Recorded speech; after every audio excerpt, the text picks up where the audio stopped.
how the hell did you hear about this? This is crazy. How you're like Nardmar, bro. How did how did you find out about this? All right, guys, this next guest, man, he's been in the music business for so long. He's done a little bit of everything from being an MC to a journalist to being the director of BeatStars Publishing and so much more. I'm talking about the one and only Mike Trampe. Let's go. Give me that a round of applause. I like that. I like that. Oh, I see the dog in the back too, man. Yeah, my bad. They literally just started barking because someone was walking the dog, so I had to mute really quick. But yeah, that's the Pug Life crew. There was 4. Unfortunately, I lost one about 3 years ago, and I just lost one about a month and a half ago, man. So it's been a rough, man, last 2 months. Yeah, the eldest of the squad. So if you want to check them out, you can get them on a Pug Life crew on Instagram. Got so you, man. yeah, that's I'm sorry the squad. to hear that. It's always tough to lose dogs. They really become your family members. Bro, you're with them every day, and I've worked from home for 20 years now, so I've always had dogs with me. So it's, you know what I mean? It's like your companion during the day. So they hear when I'm upset, they hear when I'm happy, they hear it all, and they still love you no matter what. You know what I mean? They're just like, yo, let's chill. Let's They relax. are the true definition of unconditional love. Facts, dude. Facts. Yeah. I love animals, man. But yeah, the Pug Life crew's here. They're chilling. That's Smokey in the background. The latest, he's the puppies of a year and a half. So yeah, he's here, man. He's chilling. Let's go. All right, man. Well, let's start at the beginning. So you're originally from Philly, right? Yeah, Philly surrounding area. I've lived in all the counties. People who are familiar with Philly will understand what I'm saying. So I was in and out, but born and raised in Philly. Then I moved out into the counties, and then I ended up moving back to Philly. And then right before I moved from Philly, about 10 years ago to New Jersey, I was in like Northeast Philly. So to the people who understand what Philly is and the surrounding areas, everybody who understand that, everybody else will have no idea unless they want to go look it up. But yeah, so my roots are there, man. And my roots go actually pretty deep within Philadelphia sports culture. My great-grandfather was the president of the Philadelphia Eagles back in the 60s. He was actually supposed to turn into the commissioner of the whole NFL before the Super Bowl was created, but he ended up recommending someone else for the job. So I have a lot of roots there. And then my great uncle worked for the Eagles for like 40 some years. Obviously they're both deceased at this point, but he worked there for 40 some years, and he's one of the only non-players or coaches that is in the Eagles Hall of Fame. So you can go take the tour at the stadium, and my great uncle's in there. His name is Jimmy Gallagher, and my great grandfather's name was Joseph Donahue. So, dude, it runs deep. So I don't have a choice, man, when it comes to Philly overall of what sports I'm into. It's bred into me. So yeah, That's man, crazy, man. a lot of people don't know that, bro. I don't think I've ever really told a lot of people that publicly. Like people I work with, family obviously knows. People are just like, yo, do you get free tickets? Do you get free tickets still? I'm like, man, I never got free tickets because I was so young earlier on. I'm not going to a game at that age, but ownership has changed hands, right? And so like my family has technically nothing to do with the organization anymore, but they were obviously a big part of it early on. Crazy story too. And then we'll switch to some music stuff. But my great uncle, Jimmy Gallagher, the guy I was just telling you about, he's actually the one that found and drafted John Madden. Okay. So he drafted him. Yeah, listen. So he drafted him to the Eagles. And I don't know when this was, 60s, 70s. Don't quote me on the math, but he brought him in, and he actually, Madden, if you look into this, actually got hurt in training camp, right? So the injury, I think, actually is what messed up his playing career, which turned him into a coach and obviously then an announcer, and obviously the video games, and we could keep going. But early on, that's what happened. So he got hurt at training camp, and my uncle, great uncle, actually brought him food, magazines, and a bunch of stuff and chilled with him at the hospital. So that's like how my great uncle was. And it's crazy because a lot of people tell me I have the same similarities. We're just caring people. We want to make sure people are good. We try to go above and beyond when we can. Can't make everybody happy. I'm sure there's some people don't like them, just they don't like me, but we always just try to go. But that's a great, bro, I actually just learned that story in the last 6 months because I was doing a family history thing on that, and I actually found that going through a bunch of stuff, just using AI, also using what the hell is the site, the Ancestry site, all that stuff. But pretty crazy, man. So yeah, Philadelphia sports is like a very big thing in my family and just overall my lifestyle. So we'll probably see. I got some sports stuff in the back. But yeah, man. Yeah. But yeah, Philly. And you grew up with one sister? One. Yeah, I had an older sister. It was her birthday actually on May 10th. Happy birthday to my sister Jen. But yeah, she was really pivotal in my I don't know if I can say my career because I was so young, but obviously if I wasn't turned on to hip hop music at such a young age, we're talking about 8, 9, 10 years old, when, my brain can start computing what it actually is, at that age. And I remember I heard, You Saw My Blinker Bitch by Will Smith and DJ Jazzy Jeff, which came out on the Home Base album. I think it was 1988, 89. So actually, no, I was younger. I was like 7 then. Um, I was pretty young, but I heard that and they were cursing, they were saying bitch, and I'm like, this is crazy. I've never heard music where people are rhyming words and cursing. I'm like asking my sister, what is this? And she was about 2.5, 3 years older than me. So she was obviously still getting hip to stuff. But then as like the early 90s came around and she became a teenager, 13, 14, 15, and I'm a little bit younger. That's when she put me on to Wu-Tang and a lot of these different groups, even like before Wu-Tang, there's stuff she was putting me on to. And the radio was really crazy in Philly back in the day. Power 99, which is still around to my knowledge, because I'm in Jersey now, so I don't get it. But I'm pretty sure it's still around in a big station. But they would play all sorts of crazy stuff back in the day. And then when we would have off Monday for school, me and my sister would listen and they would call it No School Mondays. You could call in. They would just be playing all sorts of crazy hip-hop tracks that I never heard before. But yeah, that just developed my love into hip hop from her. And then, Got you. yeah, and then eventually I was so into it, just making tapes. Like back in the day, like I hate to sound old back in the day, but back in the day, dude, we had cassette tapes and like I didn't always have money to go buy some blank tapes, right? They had blank tapes. So what you could do is just take Scotch tape and put it over the little holes in the cassette. And once you put that over the holes, you can record over it. So, dude, I was taking like my dad's albums. I remember, like, I think I recorded over like Dark Side of the Moon, probably by Pink Floyd. And like, he was ready to kill me. But like, I was like, I had to record this song I heard on the radio or whatever it was. And that's just how it was, man. Back in the day, we had to be resourceful. So, but yeah, as things progress and people could tell, like, all right, this isn't just like a phase. This guy like is obsessed with music. My parents bought me turntables. Now they weren't Techniques. That's what they were, the big turntables back in the day, the 1200s. We couldn't afford those, so my parents got me some. They weren't belt driven. I forget what the terminology, might be direct driven. I forget what the terminology, but belts were like the really crappy ones you can't scratch on. I did get turntables that actually worked. It just wasn't top of the line. But from there, bro, that's when the fun started, because I don't know how old you are or if you ever vinyl shopped, but you could go to a vinyl shop and go buy vinyl, but with the vinyl came multiple things, right? And I tell artists to this day to keep doing this. Like, why? Some people do it, but like release everything, right? And by everything, I mean the vinyl would come with the instrumental, the acapella, the dirty version if they had one, the clean version, radio version, whatever. So you would get 4 or 5 different things, bro. I would go home, take the vinyls, and I would put, all right, let me grab this beat from something raucous vinyl I bought that had a bunch of beats on there or something, and then go get the acapella from something else and mash up and make my own remixes. So I would do that, record them, and put them on tapes and give them out to my friends at school. Like, You started DJing like around 12, right? 12, 13, yeah, somewhere. I don't even know the exact age because it was, well, how old are you when you're like 12, 18, 12 in 8th grade? Or is it, yeah, give or take, 13, 14, 9th grade.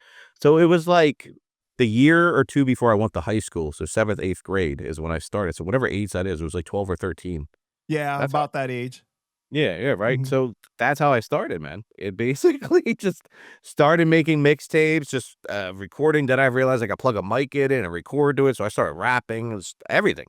It was just, bro, like anybody who makes music knows the feeling I'm talking about. When you figure out what making music is in whatever form it is, and then you understand like how to do it better, and it's just, you want to do it every day, all day. Like that's all I cared about. Like in school, like I can't wait to get home and mess with those new records I bought last weekend, you know what I mean? Or whatever it is, you know what I mean? Or I would still even go, if I couldn't get vinyls, you still go to Sam Goody on Tuesdays because music used to come out on Tuesdays.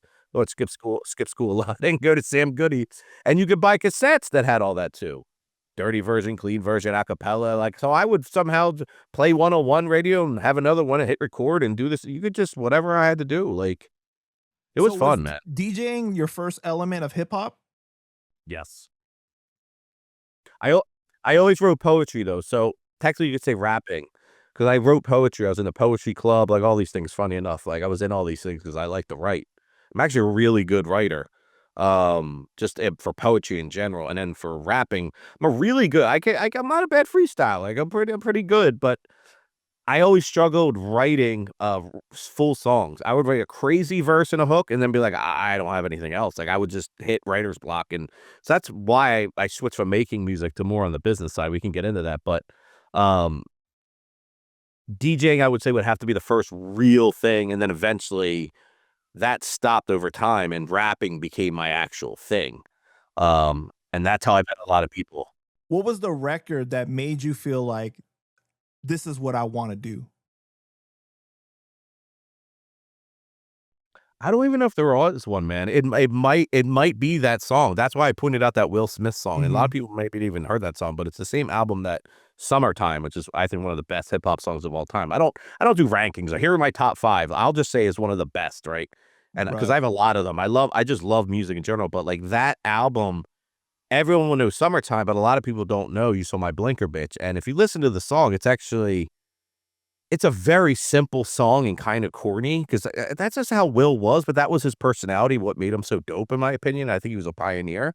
But the song is literally a story. It's a story about an old lady not paying attention, hitting him in his car, and then going to court with a neck brace and acting like she's this crazy victim when she's the one who cut him off and hit him. So, I like it because it was a story, and, like, at that time, I don't think I heard probably Slick Rick and some of these other people, because I was too young and I just didn't care maybe? I don't remember how, but that's the song that I remember hearing being like, "What is this? This is crazy. They're cursing, but it's cool. They're telling this story. It sounds realistic. What is this?" Like, I didn't know. So I'd Right. probably say that is the song, because that's the one I always would go back and remember to. I probably heard other hip hop songs before it, and just at that age didn't sit. It didn't go, "Oh my god, I like this." It was probably just I heard it in passing, maybe. I don't know. My parents didn't listen to hip hop. My sister was a little bit older. I didn't really hang out with her at that age, you know what I mean? So she was starting to get older and have friends, but as we developed in age, we, formed that bond through music. So I'd probably have to say that song, man. It's a good question, but there's nothing else that jumps out to me that I'm like, "I need to do this." Rapping, maybe a little bit different, probably, like, when I heard Nas and Wu-Tang and Big L and, like, people like that, because I was really into East Coast hip hop, and funny enough, being on the East Coast, I was really big into Snoop, and I think everybody was at that time, Dre and, Eazy-E, and at that point, I'm like, "I wanna rap. Like, this is awesome. Like, this is so cool that you can." I'm big on stories. I love storytelling. I think that's one of the Mhm. coolest parts of hip hop, and making someone feel like they're with you or experiencing that thing with you without it. I can really appreciate that. So that's I think I gravitated to a lot of that type of stuff, early on, is the storytelling aspect.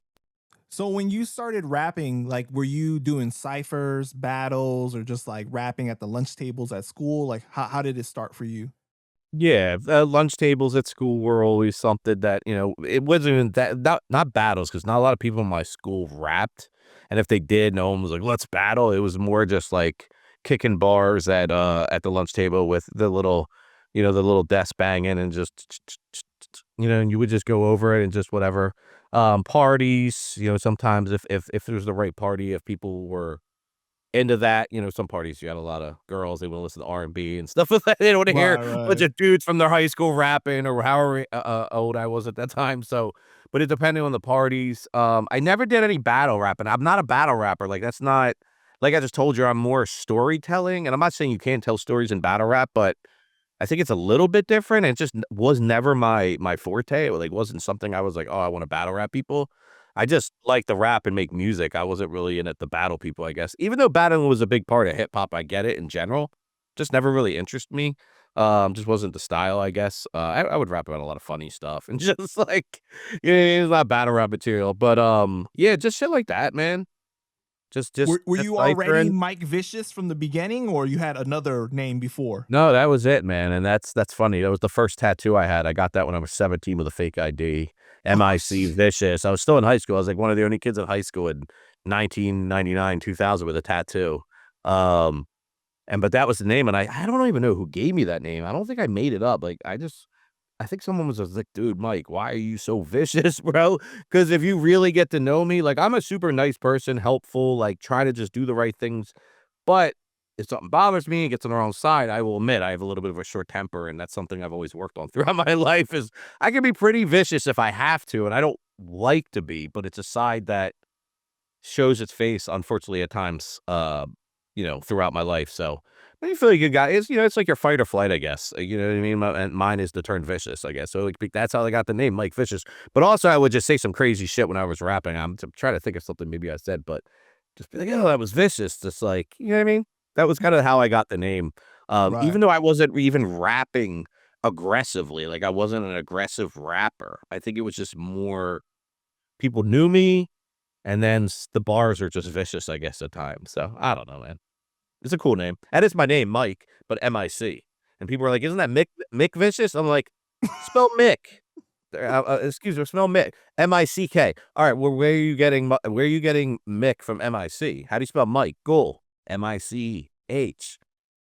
Or A lot just of people, even the microphone, though, right? microphone. Like, dude, I'm not yeah. even, yeah, exactly. And there's probably a bunch of other words we could break down, but I never it's just like, no, dude, Mick was just like, we thought you were an Irish rapper. I'm like, come on, dog. I am part Irish, but come on, man. Like, What did your parents do for work?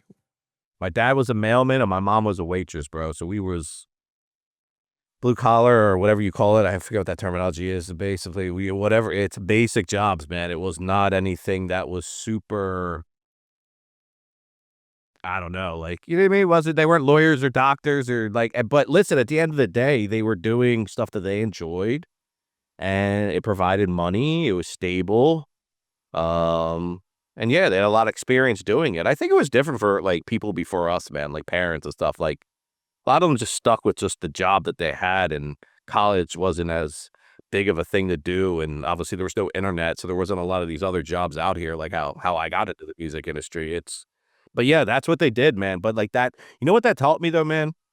That taught me a few things. It's like, you don't need all the money in the world to be happy and find success.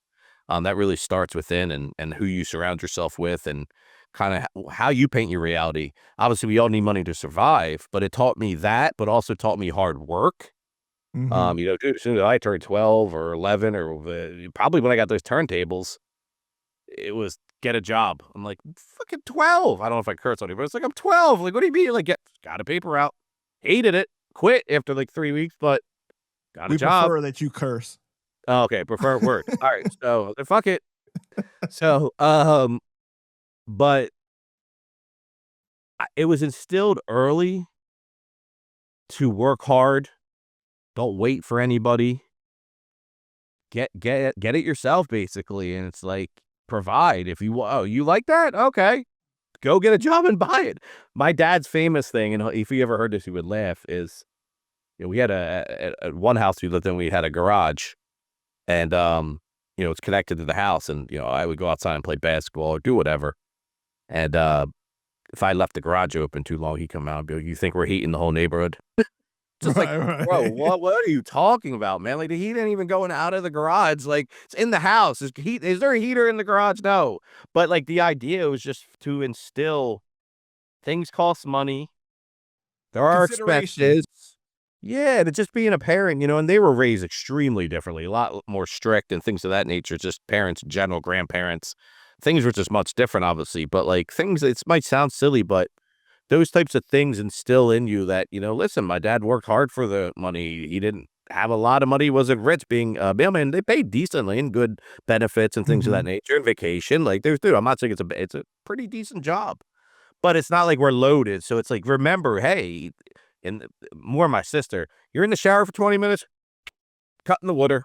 Like, you Right. can't, like, this wasn't a free for all here. You have to learn that things cost money, and it's not free. And I think that's a problem nowadays with a lot of younger people. And I have nieces and stuff. It's just, they have to understand that things cost money. Everything's not going to be handed to you. So that was instilled in me very early on. But it was never like, go out there and become a millionaire and this, that, or that's why I feel like I'm very humbled on being able to provide for myself, but also be able to provide for so many creators. And sometimes my creators, not even sometimes, a lot of times, are doing more things than me financially. Like, I'm happy. That actually makes me happy. Money is not the end all be all for me. You know what I mean? Right. Like, Right. there's people out there that would rip off 100 people to go make $1 million. But I'm just like, why? I'll take 100 grand and we can all split it. Like, but I'll be there every day to help you. You know what I mean? So again, I just think all these things from like what my parents did, they were very hardworking jobs. They're all physical. You're on your feet all day, even though I'm not on my feet all day, which is hilarious. But the work ethic was instilled in me very early. I had chores to do. You know what I mean? Like my parents didn't play, man. They're super cool, but they didn't play. They supported my music. I just told you they bought me turntables. But it's Right. like, all right, you want to do this? Then you got to do this, this, and this. So I wasn't just like, here you go. Here's everything on a platter. No, They not dude, instilled good not at morals all. in you, though. Yes, yes. And Yeah. that's what I try to pass on to creators as I work with them as well, is just to instill the same habits that I have and understanding how to make the right decisions, you know, based on that. So anyhow, but I appreciate you answering that question, man. It's because I think parents and how you were brought up really direct where you're going in life, and that's why it's important. Right. You know what I mean? So Outside of the music, though, how would you describe yourself as a kid? Like, were you into school? Like, you really into sports? Like, what were you into? sports, I played basketball, football, soccer, baseball. Baseball was my best sport. Basketball was my favorite sport. I ended up becoming the kicker on my football team, and I hated it. Uh, I got cut from the soccer team. So I'm not gonna get into why. It wasn't because wasn't good. It's something else. Um, but sports, yes. School, no, dude. I was never a good student. I would get by with C's and D's, and sometimes I would have S, but the teachers are like, I don't know, I just like you, so I'm gonna work with you on the side, help you pass. Like, all right, great. So I think like my personality helped me like show people, and also my intention of like my intent on like what I wanted from life. Like I wasn't a bad kid in the sense of like, oh man, this kid's head down the wrong path. Probably made some dumb mistakes and hung out with some of the wrong people, but overall people knew I was a good person. But I struggled in school because it was hard for me to pay attention, man. But honestly, I didn't really learn a lot in school. I did learn a little bit more discipline and structure, and that stuff I took with me, so I can give it that. But like class wise, there's not much I'm actually using in my real life because my Right. job never, well, the job I have now, yes, but the job I came into the industry with wasn't existent. Like it didn't exist. So like I literally created a job out of something that didn't exist and built a brand around it. So none of that was taught to me from school. That was Was it just just boring intuition. to you? Yeah, it was super boring. Like, I don't know, dude. Like, what do I need to know like all these crazy math for? Like, what am I gonna be doing like a crazy math problem in a day to day? Like, it's not. And nowadays it doesn't even matter. They've had calculators, but AI like can do everything for you. Right. Like, it's it just my school specifically wasn't. I just don't feel like it had like maybe not even my school, bro. Like any school. Like, are schools teaching people how to get a home loan? Are they teaching you how to keep your credit good? Are they teaching They're not you? teaching you good life skills, that That's what I'm practical skills. saying. Yeah. And I didn't know what I wanted to do in school, so it's not like they were helping me get to that next level. I eventually went to college for 1 year for computer programming and networking, which I had no idea about. I just got a computer like a year or 2 before. Social media didn't really exist, or it didn't outside of MySpace, I think, maybe. Like, so I didn't know what I wanted to do, so I'm like, "Alright, I guess I'll just go to this school." Penn College, it's part of Penn State up in Williamsport, Pennsylvania. I went to it. Classes like taking computers apart and doing this. I'm like, I don't want to do this. Like, this is not what I want to do. I'm like thinking computer networking and programming. I'm like, oh man, that sounds like we're gonna network. We're gonna do some like, but I brought my turntables with me. I met a bunch of kids from my neighborhood. We start freestyling together, start rapping more, and that actually helped improve my craft up there. So I got that, and then I dropped out, and then that was it, bro. I never went back to school. I have no college degree. And I'm not saying that bragging, like, oh, I have no college degree. Like, dude, I didn't know what I wanted to do. Like, none of it made sense to me, and none of it clicked. I'm like, I don't want to do this. I want to cover the most important part because you were a manager at OfficeMax with the Yeah. greatest benefit of having access to the copy center, making Yes. mixtape covers and all Yes. that, earning that manager wage, man. Yeah. Oh, I actually love the Office Max, man. Like, if I decided to quit the music industry today, I would probably go back there and see if I could get a job. They probably would hire me too because I could just tell them who I was when I was there, and now my experience. They're probably, why do you want to work here? But it was actually fun, dude, because you know what? It's kind of similar to what I'm doing now. I get to talk to people from all walks of life. Some are more difficult than others. Some are nicer than others. Right. You build rapport with your customers. I had people bringing us cookies and all sorts of stuff. Um, get a lot of discounts on furniture and other cool electronic items like computers and printers. And You like the back to school season? back to school was great, man. All the moms would come in, talk to them, help them get their school supplies. But no, bro, it was not a bad job. The pay was, I mean, I don't know what they pay now, but the rates back were okay. Like I lived on my own, paid my car. Like I survived and had money, so it worked and gave me a responsibility. And I had people under me, and it started teaching me about management and leadership. And so I think it happened for a reason. But yeah, I use the copy center all the time for mixtape covers, show flyers, dude, really anything I could do. I would pay for it. I'm not saying I was stealing. I would Oh, pay okay. for it, obviously. Yeah, we're not stealing, but I would use the copy center all the time. Um, Because but I worked at Staples, and then I bought a printer and printed out my albums, and then returned the printer. hey, man, listen, I mean, this listen. is a long time ago, but Yeah, listen, man, I definitely paid for it. I'm not saying, 500 copies weren't charged as one copy, but I paid for it, man. right, So right. but no, but it was, and it was cool too because the one kid in our copy center, because he was a kid at that time. I mean, I was pretty young still, but he was younger than me, like in high school still. He was in a band himself and ended up making like electronic music. I still talk to him here and there to this day, and this is 20 plus years later, man. So it was cool. I got to meet some interesting people. But I was given an ultimatum. They were downsizing the company, getting rid of certain roles. They're like, your role's not going to exist. It's going to be some souped up supervisor. The pay's pretty similar, but they're like, but there is another option if you want. I think it was like 3 months of like severance, and then you try to get unemployment. This is when Bush was in office, and he was given unemployment out for like 2 years straight, I think. So I'm like, and I don't think they thought I was going to leave. I think they're just like, oh, okay, whatever, because that was pretty easy going. I was there for years. I'm just like, I'm out. Just bounced. I had no plan, dude. I ended up getting a month later. I ended up getting a internship with Oh, hip wait, hop. wait, wait. Before we get into that, though, wait. Yeah, yeah, yeah. Around this time, though, were you trying to get a deal?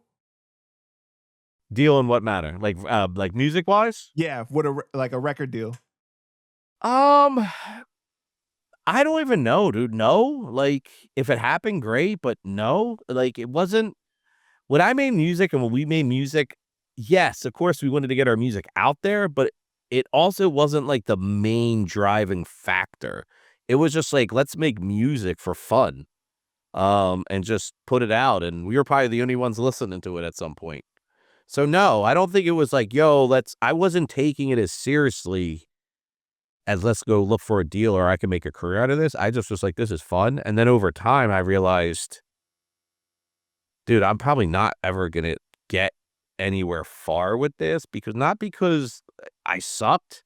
It was just more like I told you, I couldn't finish songs a lot of times. I would lose interest very quick in things. But what kept my interest was just like, well, what about these bigger artists that are having songs that I hear on the radio? Like, how do they get paid? Like, the Mm. business side of things. And I would like talk to all my friends about stuff. They had no clue. They weren't thinking about it. Just wasn't part of what we were doing, and I'm just like, "Damn, nobody around me is thinking about this." Like, that's kind of scary, and it kinda, like, changed my mindset of, I don't know if I'm gonna build a long-term, because I knew I didn't wanna work at OfficeMax again. I knew I didn't wanna work any job again. I knew I wanted to do music for life, so it's like, are you gonna go all in on becoming an artist yourself? Or are you willing to look in the mirror and be like, while you're not bad and you're super creative and that will never stop, there's a lot of people around you that are more talented, but lack everything else when it comes to the business and understanding of how things work. And I fully didn't know how things worked, but I knew that mindset, we needed it if we were to ever to get to the next level, because if not, it'd be all of us running around not knowing what we're doing. So that's kind of when I made that decision. It was just like, I have a better chance at having a long-term career. In my mind, I need to figure out a way to do music for the rest of my life. So that's why I switched to the business side. I still make music to this day too, man, just so you know. It's just not like Right, it's right. creators don't ever stop creating, dude. That's why if you talk to my wife, she'd be like, "You never shuts the fuck up." I'm just humming and singing shit all the time. Shit, what song is that? I don't fucking know. It's not even a song. I'm just saying shit. Cutting my lawn today. I'm cutting my lawn. Like shit.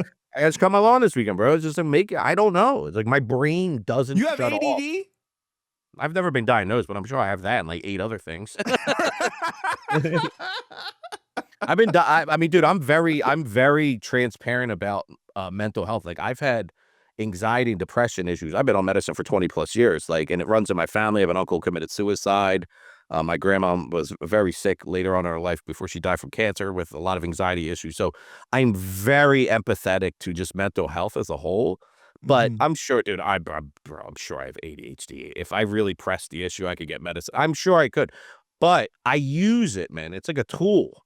It just sucks Right. when you can't get it to stop and your brain's just and it's you wanna go to bed, but you can help control that with habits, man, and setting boundaries and turning things off at a certain time. Like, someone hit me up last night to hop on a podcast at 9:30. I was asleep, dude. I'm in bed by 9 o'clock. I was up at like 5:30 in the morning. I get more done in the mornings. I was like, shit, I missed this. That sucks. But my sleep was worth it. I feel good today. I have a lot Right. to do. So you mean and there's always another podcast, by the way. I already talked to them. So, but it's always just about doing the right thing for you at that time. So that's kind of how I balance it. Absolutely. So, what is it, like October 2007? That's when you start working at HipHopDX? Yeah. I'd say it's like maybe late 2006, early 2007.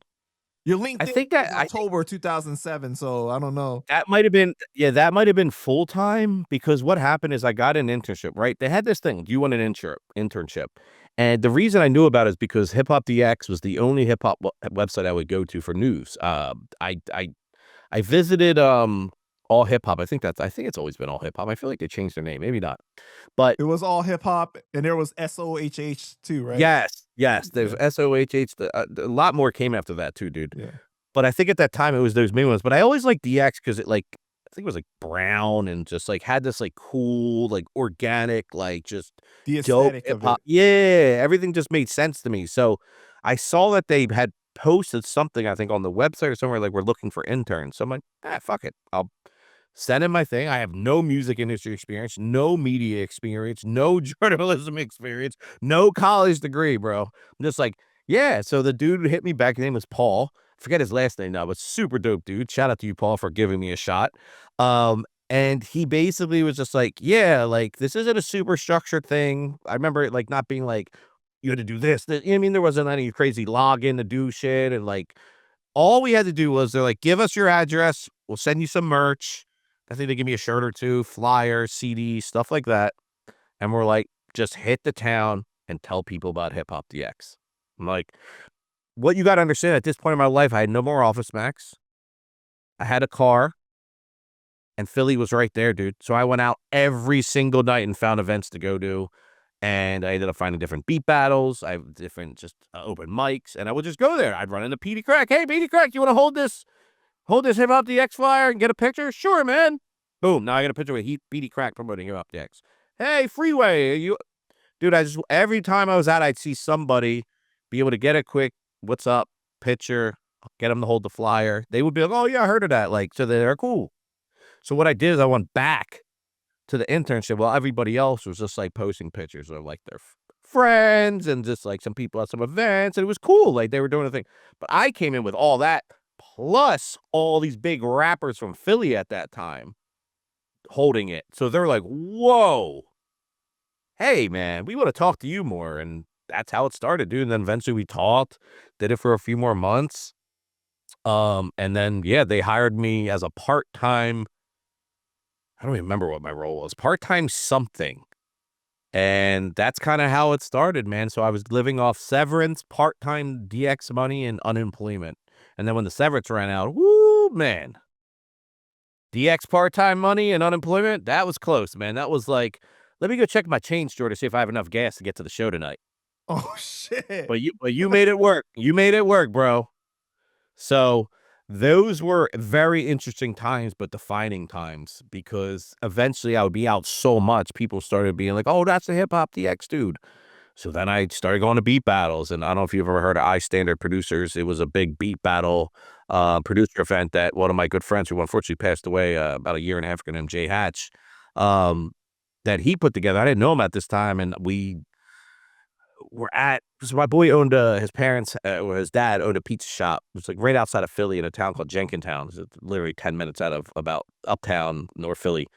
And one day they came into our pizza shop. I don't remember why, but we were in there chilling, and they're like, "Oh," and like I think my boy was talking about making beats, and they overheard it. Like, "Oh, you make beats? Oh, we have this producer thing." So you had to pay to get into it. It was, that time when you had to pay to play. It's all good. And so my boy's like, "I paid. I'm gonna do this." And he's like, "Can you come and be my manager and represent me?" I'm like, "Yeah, of course. What the fuck I'm doing?" I'm like, "Cool, let's go." So we went, and that's when I met Jay Hatch and the I Standard Producer people and Don the Napoli. That was the crew. What So about Rob Schwartz? Wasn't he there too? he was there too. Yeah, if you want to talk about Rob, I think I probably met Rob in one of the first or second nights ever going. Yeah, man. I've known Yeah, Rob from for a Who Mag. long yeah, Who Mag. He was there shooting content.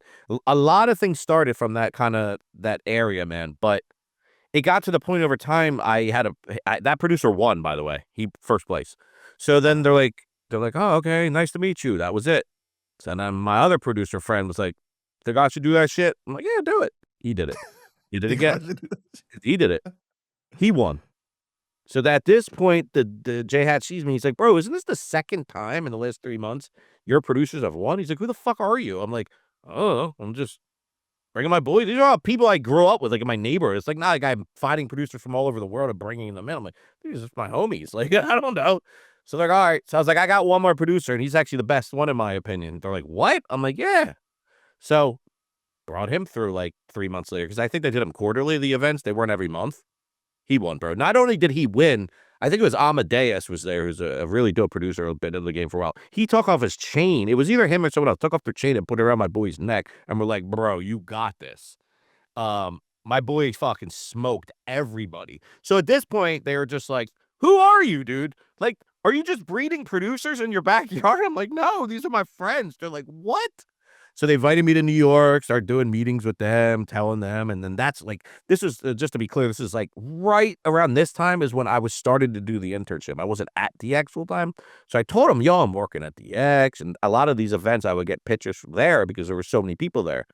Right? I would get different artists and A&Rs and all sorts of people that DX knew who they were. Like, "Oh shit, like you're talking to them?" Like, "Yeah."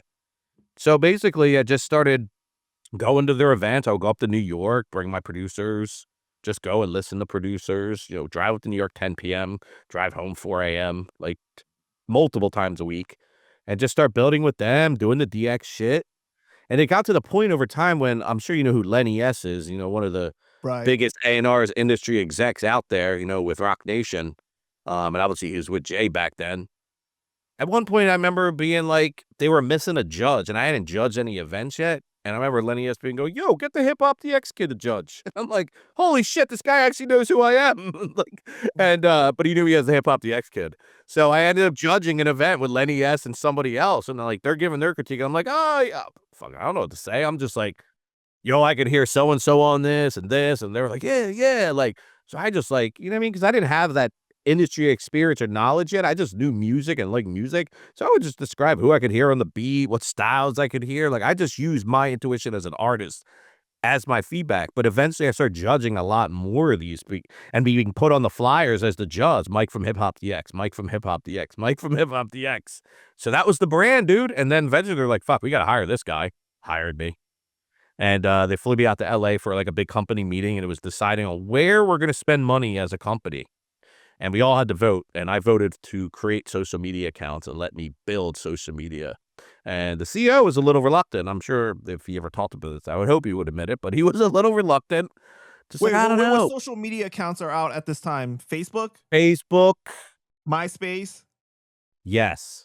And Twitter, not yet, but coming, I believe. I forget. Right. Because I joined Twitter in 2009. I know that because I just saw it on my account today. I'm like, holy shit, I've been there for a while. But I don't think it was out yet. But I'm like, my whole thing was like, listen, guerrilla marketing is great. And that's kind of that hand-to-hand marketing I was doing every day. I'm like, but it's not going to sustain the way the internet's moving. is there's going to be more stuff online. I was just like, and if we can get ahead of this, we're going to be in a good position. You saw the So vision already that it yes, was moving away from like the street yes, team, basically. And yes. Bro, there's no stopping it. It's like you looking at the internet, it's just like there's no way people are not gonna find ways to utilize this shit more. So everyone in the company actually surprisingly was like gave me a vote. I think everyone got like 2 or 3 votes and there was like 6 things we could pick from. I forget the exact formula. It was a while ago, bro. 20 years ago, right? So it's like but that was kind of what it was, and surprisingly, everyone voted on that, and so they're always like, "All right," he's like, "I'm on board, like, let's do this," and I'm not saying that changed everything, but bro, once we got social media going and Facebook, and then obviously Twitter is the real one that blew us up, like, dude, we were killing it, and the most important thing is building that community, right? If you don't build that community, it's you can't just post shit, like, and just hope people interact with it. The idea was to build with the community, have conversations about the best mixtape that came out, have conversations about who the top 5 lyricists, like and you have these conversations, that stuff wasn't really happening online in a social aspect at the time. It sounds crazy, but it wasn't. So that's what well, we I mean, did. there was forums, but then like it's like the era that you're talking about, you started getting into like the blog era, right? Yep, yep, And then and that's where like things really changed. I feel like that's where you really started to have that community that you're talking about. yeah, man, and what I also realized to bring up forums, I feel like it was slightly after, like 2009-ish maybe? But that's when I started really maybe it was 2008, but I started really using, obviously, Reddit, the Reddit hip hop heads thread. There's a site called Slums Boxton or just Boxton that I've been on, the same thing probably for 20 years. They were the 2, man, and what I started realize this is before social media became the news. Now you go on social media, everything's the news. People are pulling sources for stories based on what's on social media. But back then, that's not what social media was. But forums were starting to become the news, I noticed. So I would get a lot of content from forums and then recycle it in a way where it was tying in DX, like, or whatever it was. Like, hey, new song from Black Thought today. Like, let's debate his top 5 songs, like, or top 5 verses. Like, you would tie that together, turn it into a really cool discussion. But at the end of the day, it's sending people to the site and getting traffic on that new song that he put out or new album or whatever it was. So, but a lot of times, these forums are actually getting the news because before social media too, if they're so you say someone's at a concert and, back in the DMX, and a DMX hits a fan in the head with a bottle. Bro, you know who's gonna post that shit first? Nowadays, it's social media, but back then, forums. "Yo, I'm at the Yep. DMX show. I just saw him hit some dude with a bottle." Yep. It doesn't hit. No one thought, "Oh, let me take that to Twitter." So I would take that stuff and then formulate content, its own content. Obviously, I passed it to the DX editorial team. "Hey, this is a story. DMX just whacked some guy with a bottle." Like, we probably want to report on that. As crazy as it sounds, people want to read about that. But also, you can turn that into a piece of social media content as well. And that's kind of what the goal was. The forums are actually really big. And I actually still do this to this day. I'm so active in these places, posting content, interacting with content, because I think they're really good places to be on. But social media's changed so much, dude. Like, Right. it's changed so much now on how people are digesting content, and it also has to do with the new tech, but also people were when I was doing that 20 years ago, we're now 20 years older, they're probably not on social media. I'm on it because it's my job. I hate social media as a whole. I think it's very distracting, it's very bad for your mental health if you stay on it too long. There's a lot of the negatives may outweigh the positives. That's crazy coming from someone who literally built a career off of it. So, it's I get what I'm saying, you know what I mean? Like, it's But for you, when you were doing that during that pivotal time, it must have been so exciting because it was yeah, like brand new. You know what I mean? Like, bro, it was probably one of the greatest feelings ever because it finally felt like I found what I was destined to be. Like, I know that this might sound dramatic, but it was like all this is I love computers. That's why I went to school for a year for that.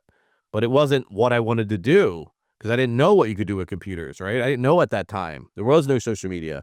So then you can probably tell by this interview so far, I feel like I'm a very sociable person and I feel like I'm easy to get along with, if the mood is right, obviously. If it's something negative, then it is what it is. But it's like, I felt like there was no way to combine my love for computers, my personality, my socialness, and and music, right? Like, and then that's what social media was. It was like, all right, I can be myself, promote music, and it's on a computer. Because we weren't on the phones back in the day like that, to my knowledge. I don't remember being on the phone posting, at least not early on. It was definitely all day in front of the computer. But it was all the three things I loved. I'm like, yo, my personality is what I showed in the DX brand. So a lot of the stuff you got on the social side was, yes, content maybe from writers, content from wherever else, but spinning it with my personality. And if I was literally running my own social media, I would have posted the same stuff and run it that way back then. So I was able to do that and kind of build that my own brand through another brand over time. Because I probably taught that almost every blog and site over the years when I was at DX and then after I left about, hey, do you want to come work with us? Because like that, I was known as the social media guy in hip hop media. You want to get your social media up, talk to that guy. That's how it was. Obviously, I can't say that now because I don't do that anymore, and it's changed dramatically. But that's what I was known for. But again, that role didn't even exist, bro, when I was in high school a couple years earlier. Didn't even exist. But did you know when you saw it happening at that time at 2007, right? Did you Hmm? know it was going to be as big as it is today? Or you just knew like, hey, we're kind of on the verge of something really exciting and Yeah, I don't wanna say I knew it was gonna be that big, but I knew it was something that was gonna grow to some extent. Um, I just didn't know how big, but I knew we had to be involved with it somehow. Because if not, you're gonna get left behind. right, because like you said, the internet still was a place where you had to be in front of the computer almost, right? It wasn't to the iPhone level yet. Like that was like a couple years later, right? You had the sidekick phones and stuff, but it wasn't like to this level where you're just constantly on your, on the internet on a device like that. It wasn't like that yet. No. It was much more computer based. What did we use? I'm trying to think the program we used. I can't remember, but we used a program that you could schedule things out but I only would use that for scheduled stuff. I would actually be in the comments in the feed interacting with people real time. And even when it got to mobile and you were able to go on mobile and do a lot of these things, it's still great. Hey, I gotta go do this really quick, but God forbid I'm out and something crazy happens, I can still be right on it. The access was still right there. But yeah, in the beginning, it was all computer stuff, man. Right. Uh, which I still like to this day. I actually respond on Instagram on the computer. I use the Yeah, desktop. me Like, I too. don't. I just this is most of my business is happening on a computer. It's just easier for me. It's easier to People, multitask. yeah, and I don't know. I just working on your phone is just weird. Like again, maybe it's my age showing, but it's just like the phone is for calls. I feel Maybe like it's it makes me hunch over more too when I'm on my phone. So like I prefer to be on the yeah. computer. You know what I'm saying? Facts, man. So yeah, that's kind of how everything started and how DX took off. And dude, if you look at the DX's history, and in no way, shape, or form am I trying to say like, oh, this is all because of me, but what? No, I just want to make that clear. 'Cause someone Right, might take it right. the wrong way. No, because you know the comments. You know how people are like, "Oh, this guy's gonna try to Yeah, say like like." look at this arrogant asshole. Like, and that's fine. You can call me that. It's not, but no, what I'm saying is, I think everybody who was there at that time will admit it was a huge help and increase. But I will immediately say, if it wasn't for these amazing writers and editors and other people within the company, then I wouldn't even have a shot or even have content to be able to market and talk to the community with. So, dude, I give my flowers to everybody because without them, I wouldn't be there. But if you look at DX's history, and this has to do again with everybody that was there, dude, it was like the glory years 2006, 7, 8, 9, 10. You go look at every VH1 award, BET award, MTV award. Dude, DX was winning, or if not, coming in second, looking at those complex lists and different, or whatever they had back then, lists coming out of like top media outlets. Dude, we were up there in the top. Like it was the glory years. There were people getting signed to deals. Now they're probably getting put in really shitty deals. I don't know at that time because I wasn't involved with that business side. But there was people getting put in deals from having a song on the front page of HipHopDX like that. Blogs were breaking artists, dude, at that time. So it was a lot of shady shit going on with some different places that were doing pay to play and you know what I mean, all that. So we never did any of that. And there's a lot of other good places out there like DJ Booth and Two Dope Boys and like who actually used to work at HipHopDX. But a lot of other great blogs and places that came from it that did things right. But there was some shady shit going on. But dude, you got on the front page of HipHopDX. If you weren't getting signed, you were definitely getting calls from labels though to come have, because they would be like, you're on the front page and it's doing numbers. Like that's telling us you're gonna be able to sell and be able to make money. Right. Any exciting stories you can share from that time period with like artists? Oh, dude, so many. I mean, the biggest one, I think, I'm not gonna say a lot of people know, but I feel like a decent amount of people know is the TDE relationship. So I was approached by them in 2008, maybe? No, I would say 2009 because that's I just told you I started Twitter in 2009. So it must have been 2009 because I was approached on Twitter by somebody. It was a girl named Jen. She went by Street Goddess.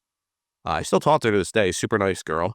And she had this giant TDE tattoo all over her arm, and I'm assuming she still has it. And she reached out to me and she said, "Hey, I work for TDE, Top Dog Entertainment. We got a bunch of dope artists. Like, you guys need to get hip." Because at this time, we didn't really cover them, right? So I was like, all right, cool. I'll see what I can do. They sent me music. And I think at that time, J-Rock had just signed a deal with Warner. And he put out this record called In the Ghetto. And it featured Lil Wayne and will.i.am. And we covered that. I remember we covered that. He was with And Strange Music, right? no, it was just Top Dog at that time. He didn't join Strange until like probably the 2010s. Oh, Later okay. on, Got you. probably like 2015, 16, 14. I'm not sure. I'd have to look. But no, he was just signed to TDE through a deal with Warner, to my knowledge. And so that was a single they were pumping. So then, Jen was like, "Hey, I know you're in Philly. Like, we're all the way out here in Watts and different places in Cali.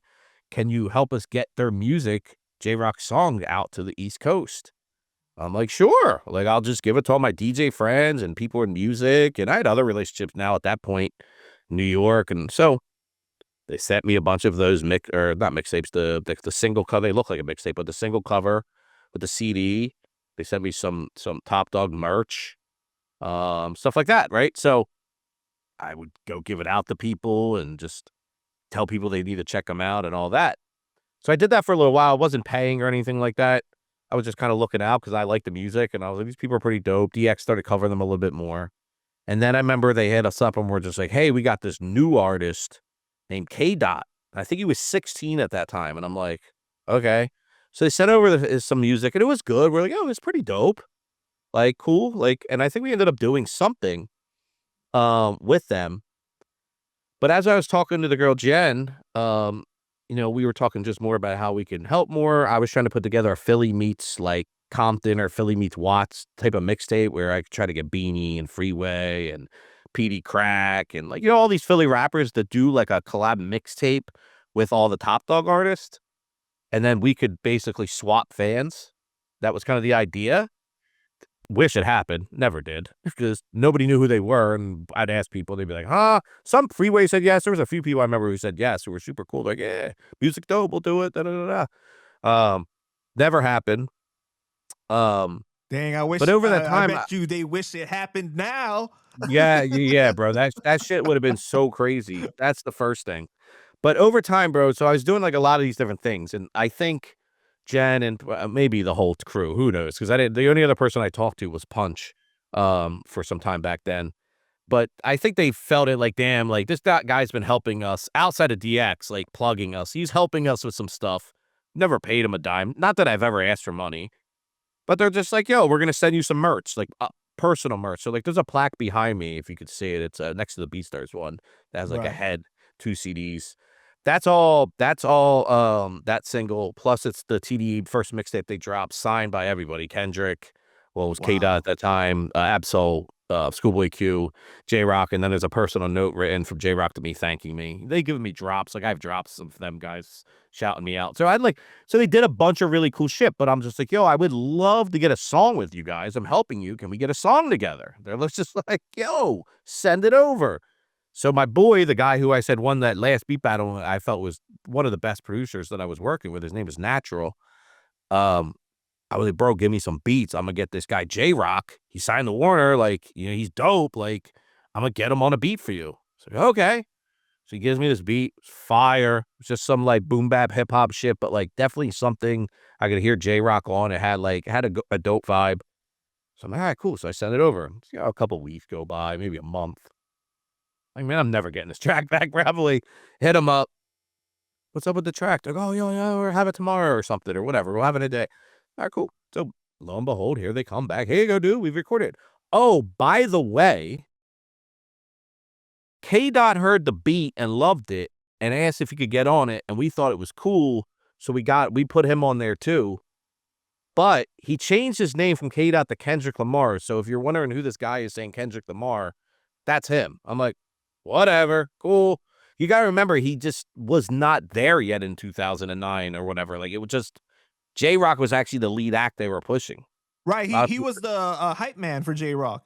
J-Rock was the man at that point. But so they send me back this song, bro. Kendrick first verse, J-Rock verse 2, and then I put my boy, who's funny enough, like a gym teacher now and doesn't rap. He raps, but he's not in music at all. He's microphone tone, mic tone. Philly rapper, Italian Philly rapper, super crazy, super dope lyricist. But yeah, bro, like literally they sent this back and Kendrick's like, yeah, Kendrick Lamar, what up, Tone? Like, shouting out my random boy who's a gym teacher now. Like, and bro, he lays this verse down. I'm like, holy fuck. I'm like, this dude is special. And then I'm like, okay, then Rock First was cool. He shouted out my boy Natural on the beat too, which is crazy. So the song was like super customized, and I think they did that on purpose to show love, which I appreciated. But bro, I never been able to release the song because by the time like I got the song, I had it. I don't even think streaming was a thing at that point. Like I didn't know what to do with it. There was no paperwork, and then like literally a year later, Kendrick blew up. Like he was Section 80 came out. So and then from never there, put it out, not even on YouTube or anything. No, bro, I got it on YouTube right now, unlisted, so I can go listen to it when I want to listen to it. We can listen to it. You want to listen to it? Wow. Yeah. I don't want to get sued though, bro. So I mean, it's funny. We'll listen to it after the interview. Okay. Yeah. It's a dope, bro. It's a dope song, but yeah, it's crazy too because Kendrick still follows me to this day on Twitter, and like I go back to hold on, let me look at the date right now. I'm gonna tell you the date. The date with him goes back to when he sent me his direct email. I'm like, and I've emailed it over the years to see if it still works when he doesn't respond. I would do the same shit. bro, I had a podcast back in the day too with this porn star named Julia Bond. Don't ask. But I would talk music and she would talk, I don't even know what, but she was a big porn star back then.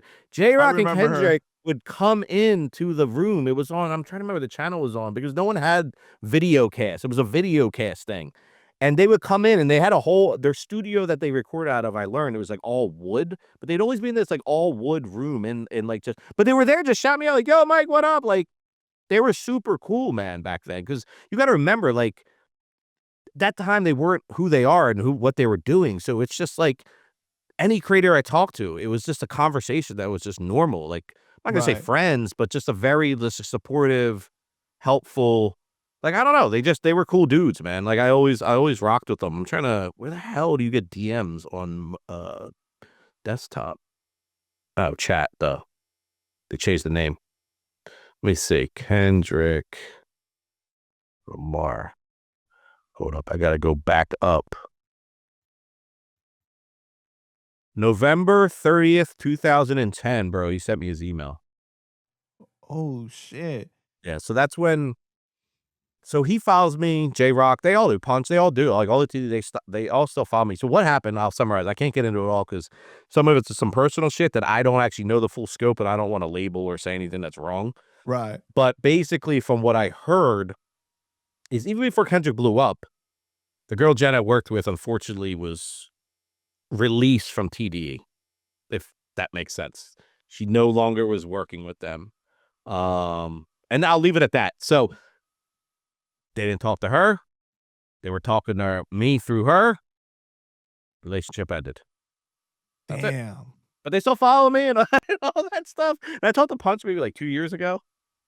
And I hit him. He said, bro, I remember you, man. You were there early on. I'm like, yeah, man, what's up? Let's work. Like, not like I'm looking for a job. Like, bro, I'm fine. I'm not looking for money. Like, bro, I have so many producers and so many things we could do. Like, how can we help you guys? But never went anywhere. I'm not blaming him at all. Like, the busy guy. He's probably remembers me, but doesn't remember me. Um, is what it is, bro. But it was a really cool learning experience and a really interesting one because I was able to watch these guys go from the start to stardom. And then there's other people too, dude. Like, I remember talking to Wiz Khalifa probably same time, 2009. And he had a little bit of a buzz. He wasn't like a nobody, but he wasn't where he's at now, obviously, or even a few years later. But I got to talk to him about content rollouts and who Sean P took over my job one time. I had just told this story on social media recently on his anniversary. We had a thing where he was going to become our social media director, so we gave him our login. He ended up blocking like 50 people just for no reason. So we had to unblock everybody. It was hilarious. Like, Sean P, man, was crazy. So that was Wait, funny. you talking about Sean Price? Sean Price, bro, took over my job for the day in like 2010, maybe 11. I don't remember. I forget when he passed, but obviously it was a little while before he passed.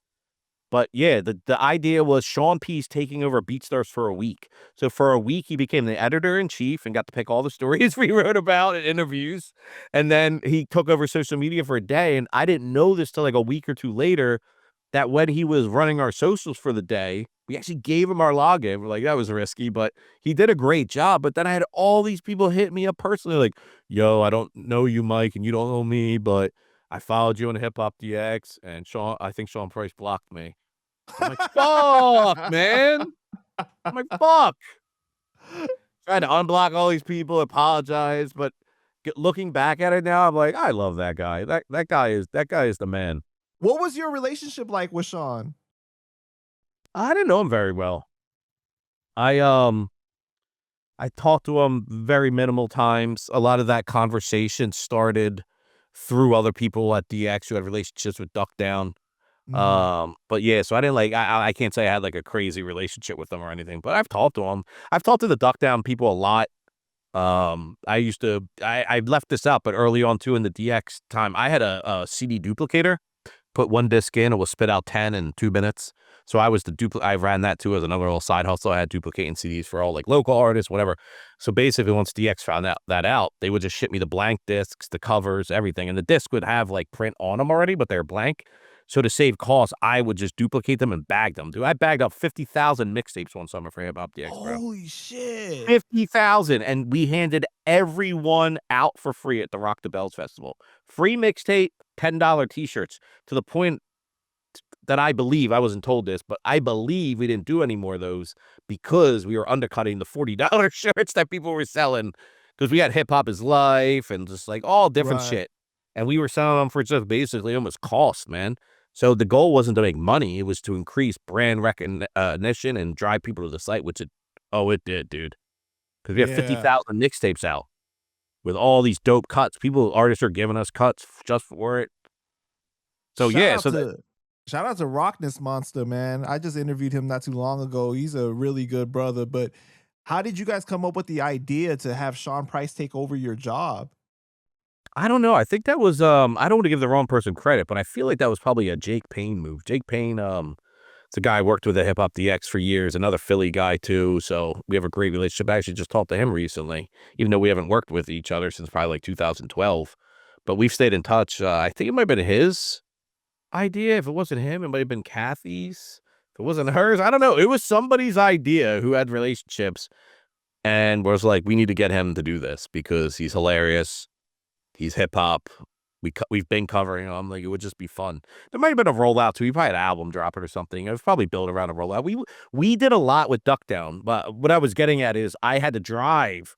I did the same thing for Duckdown. We did a mixtape with Duckdown, and the same thing. I think it was 10 or 15,000 copies that I bagged up. My boys actually helped me. We bagged them all up at my house, burned them, bagged them, and then drove to New York and dropped them off at Duckdown. I actually have a video on YouTube somewhere of me doing all this. Wow. Yeah. That's crazy, man. Hustling, bro. Hustling. Yeah, man. It's just, I don't know if I would do all the same shit today now that things have changed. I'm just like, I'm burning CDs. Like, what are you, crazy? Right. So you did interviews too, though. So what are the top 5 most difficult interviews you've ever done? Top 5 most difficult. I don't know if I've actually had any really difficult ones, man. honestly. Okay, or maybe not difficult, then most exciting. Exciting? Definitely 50 Cent, but that was a round table interview I did with Stickman from Dead Prez. Mhm. Who else was in there? Joell Ortiz, because he was losing weight at that time. I actually did an individual interview with him about his weight journey and all that stuff. Who else? Who the hell else was in there? Uh, Shit. Who just passed away? The MC, big dude, used to weightlift. Why? Why? Cheeto XL. Excuse me. R.I.P. Right. I interviewed him. Um, this was all one round table, and the idea was, why do we put such like this like light and like almost like we're pushing people at times to be unhealthy in hip hop, right? Like, so I was looking at Biggie, at Pun, like, why was weight looked at as like, oh, you like, think of the names, dude. Fat Joe, Big Pun, Biggie. Why was being fat being looked at as like it's a cool thing in rap and is good for branding almost, right? It was, I'm not saying it's wrong, I'm just saying it's interesting. So I think at the time I was looking at that going like, it's really interesting that a lot of these artists have these names and they're living unhealthy lifestyles. And if they aren't very obese and overweight, they're still having bad habits with drugs, alcohol, lots of women. It just interests me of like, where did this all come from and why do we praise it so much? And it's like, it's almost like we praised some of these rappers who are obese even more. So that was my questions and conversations to these guys. Why do you think it's like this? Being that all of the people I talked to were healthy, 50, always in good shape. Chino, monster, weightlifter. Stickman, vegan, very health conscious. Joell Ortiz, little overweight, wouldn't call him obese, little overweight, wanting to lose weight, was living a little unhealthy. Why? So we talked about it, man. And unfortunately, DX, from what I heard, scrubbed. They were sold and scrubbed their whole site. And every interview's gone now. I have my copies, of course, but it's gone. Nobody can go read it anymore. But talking with 50 was very interesting, man. The dude doesn't smoke weed, bro. He's got a song Right. called I'm high all the time, but he doesn't smoke. He doesn't really drink. At least at that time, he wasn't. He was a I mean, he very invested in vitamin water, like, he's a health early conscious on dude. because it was something that was healthier alternative than soda. Yes, bro. So it's interesting to look at somebody talking about smoking weed and popping bottles in some of his songs, but he doesn't really do all that. He just knew, hey, man, that's what people want to hear, so I'm going to say it. And he's not shy about it either. I mean, he wrote a book. I have both of his books, 50 Laws of Power, as well as his workout. And I don't know if it's a cookbook, but has a lot of things to eat. And so I respect him for that. So I thought that I always try to do like interesting stories like that. I interviewed Lil Dicky early on too, because he's from Philly, actually. And I remember I was getting my hair cut, and my barber's like, yo, you heard of this rapper Lil Dicky from Philly? I was like, what? He's just like, Lil Dicky. I'm like, there's no way that's his name, bro. Are you fucking with me right now to say I've heard of a Little Dicky? Like, I thought it was a joke. And he's like, bro, I'm telling you, check this dude out. I'm like, he's spitting? He's like, kinda. I'm like, he's like, just watch him. I think you'll like him. So I checked him out. And this is way before he had like any monster buzz. Like, probably had a couple 100,000 views on his YouTube. And I'm like, this dude is amazing from a visual standpoint. Like, he's a visual artist, and hence why he's gone into acting now. Like, he's an actor, dude. Like, he is a visual. Like, no disrespect to him, but listening to his album and listening to or watching his music videos, night and day for me, bro. I don't drive around listening to the Little Dicky, but I can watch it because he's a visual artist and he's a Well, really he's fun artist. entertaining though. That's what I mean. He's He more, he almost engineered that whole like I'm being entertained yes, musically and visually at the same time, right? That exactly. So I got to interview him very early on before a lot of people interviewed him. And it wasn't even because he was a rapper from Philly and I was biased. I just was like, this dude is doing some very interesting things. And he actually, in my interview, told me, he's like, I don't even want to be a rapper. I'm using rap to catapult my career into acting. And I was like, what? Again, I wish this interview was out, but you got to remember, like, now it's like, oh, yeah, that's what he did. But it's like, he told me this, like, first year in his rap career. He told me this. So I would say like those types of interviews were some of my favorite because I got to talk to people who had plans and ideas that they said were going to happen, and they happened. And then I talked to other people about cool things like just like health and hip hop, and why hip hop's always had this like negative viewpoint on it about like being unhealthy is cool. You know what I mean? And so that's kind of like the stuff I got. I did a lot of lists. Like I wouldn't interview people, but we would make lists. Hey, what are the top 10 mixtape tracks that 50 Cent ever made? Dude, people like that's also when I realized that lists and things like that, dude, people love. Right. Love. And I can social media, you could put name your top 3 Biggie songs, bro, and there would be 500 replies in 2 hours. Like, people love to tell you what they think is the best. So realizing that, I would build articles around it of like, okay, what is the best this? What is the best that?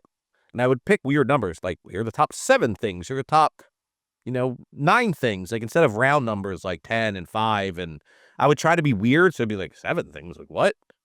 Like, why do you pick the top 7 songs? Why not 10? Like, why not 5? Like, so just using stuff like that is how I would build articles, but I would pick shit that I would like. And then what else did I do? We just submit, I had this idea back in the day to do these mixtapes every Friday in the summer, where it'd be a fresh new mixtape mixed down by a DJ that I work with named DJ No Frills from Philly.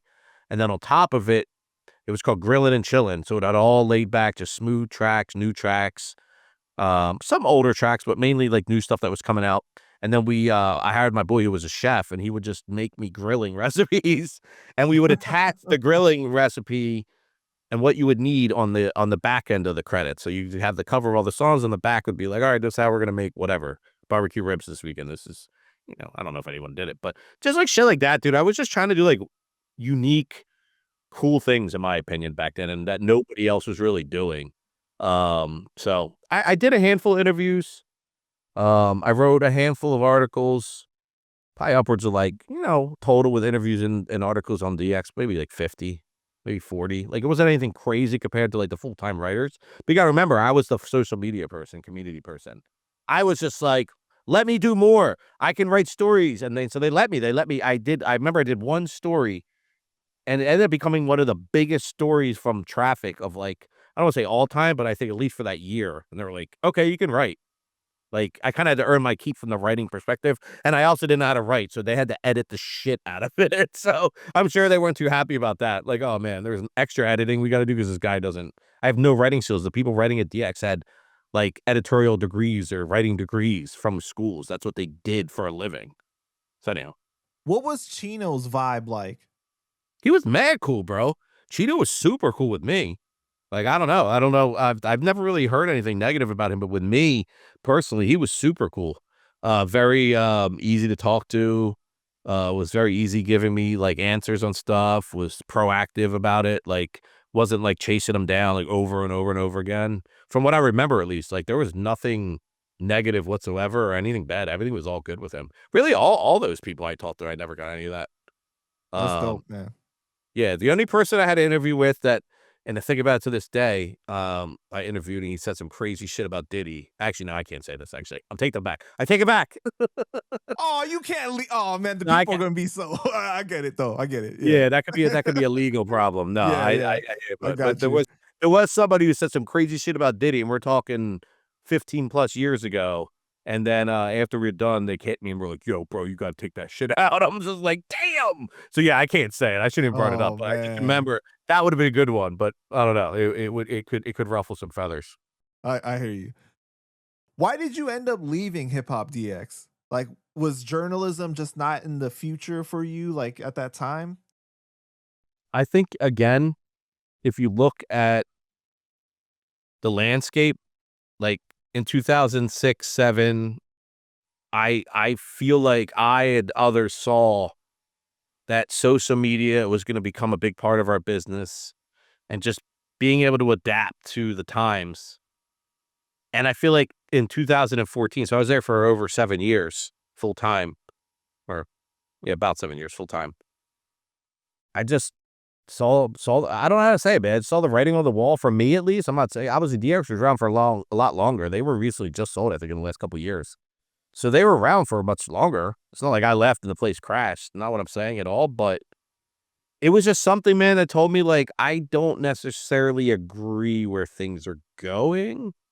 and I had opportunities, man. Because like I said, at that point, you got to remember, we win a bunch of awards. You got pretty much the best social media out there. Other companies are looking. People are reaching out saying, do you want a job? Do you want to work? Do you want to do this? So I was like, so instead of doing this full time, I'm not really loving it anymore because I just didn't like some of the changes that were going on. Why don't I just start my own company, get like 5 clients? If I can make $2,000 a month from each of them, that's 10 grand minus taxes. I could probably even pay someone part-time to help me and do this shit on my own. So that's what I did. And then I was given a reality TV show the same year. And I actually left. Right, one shot. Yeah, I actually left DX with my friend Kathy, who was involved with writing and helping with the show. She invited me on to do the social media. So I had that lined up. So I did that. Around the same time, I started working with Dat Piff and Hip Hop Lately. Dat Piff, obviously, you know what Dat Piff is. And they were still killing it at that time. But they needed social help, and KP I knew very well. So started working with him, and Hip Hop Lately was like their sister site or whatever you want to call it. That should still be around to this day. It's just like a hip hop news site. Them, I worked with DJ Booth for a little while. A3C Music Festival. I did a lot of advertising. I got really big into like online advertising on Facebook early on when not a lot of people were utilizing it. And it was the Wild Wild West. You could do so many crazy things on there. Legal, but just crazy things that they don't allow anymore to get in front of people.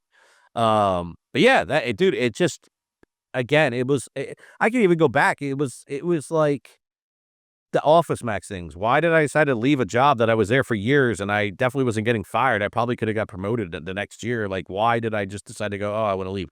Just didn't feel right. Wasn't completely happy. All right, let me shift over to this. And then it's just like, well, what should we do? And I'm like, I feel about social media. I think this is going to change the game. So I'm like, all right, I made 2 right decisions. Like, this feels right. And again, it was right.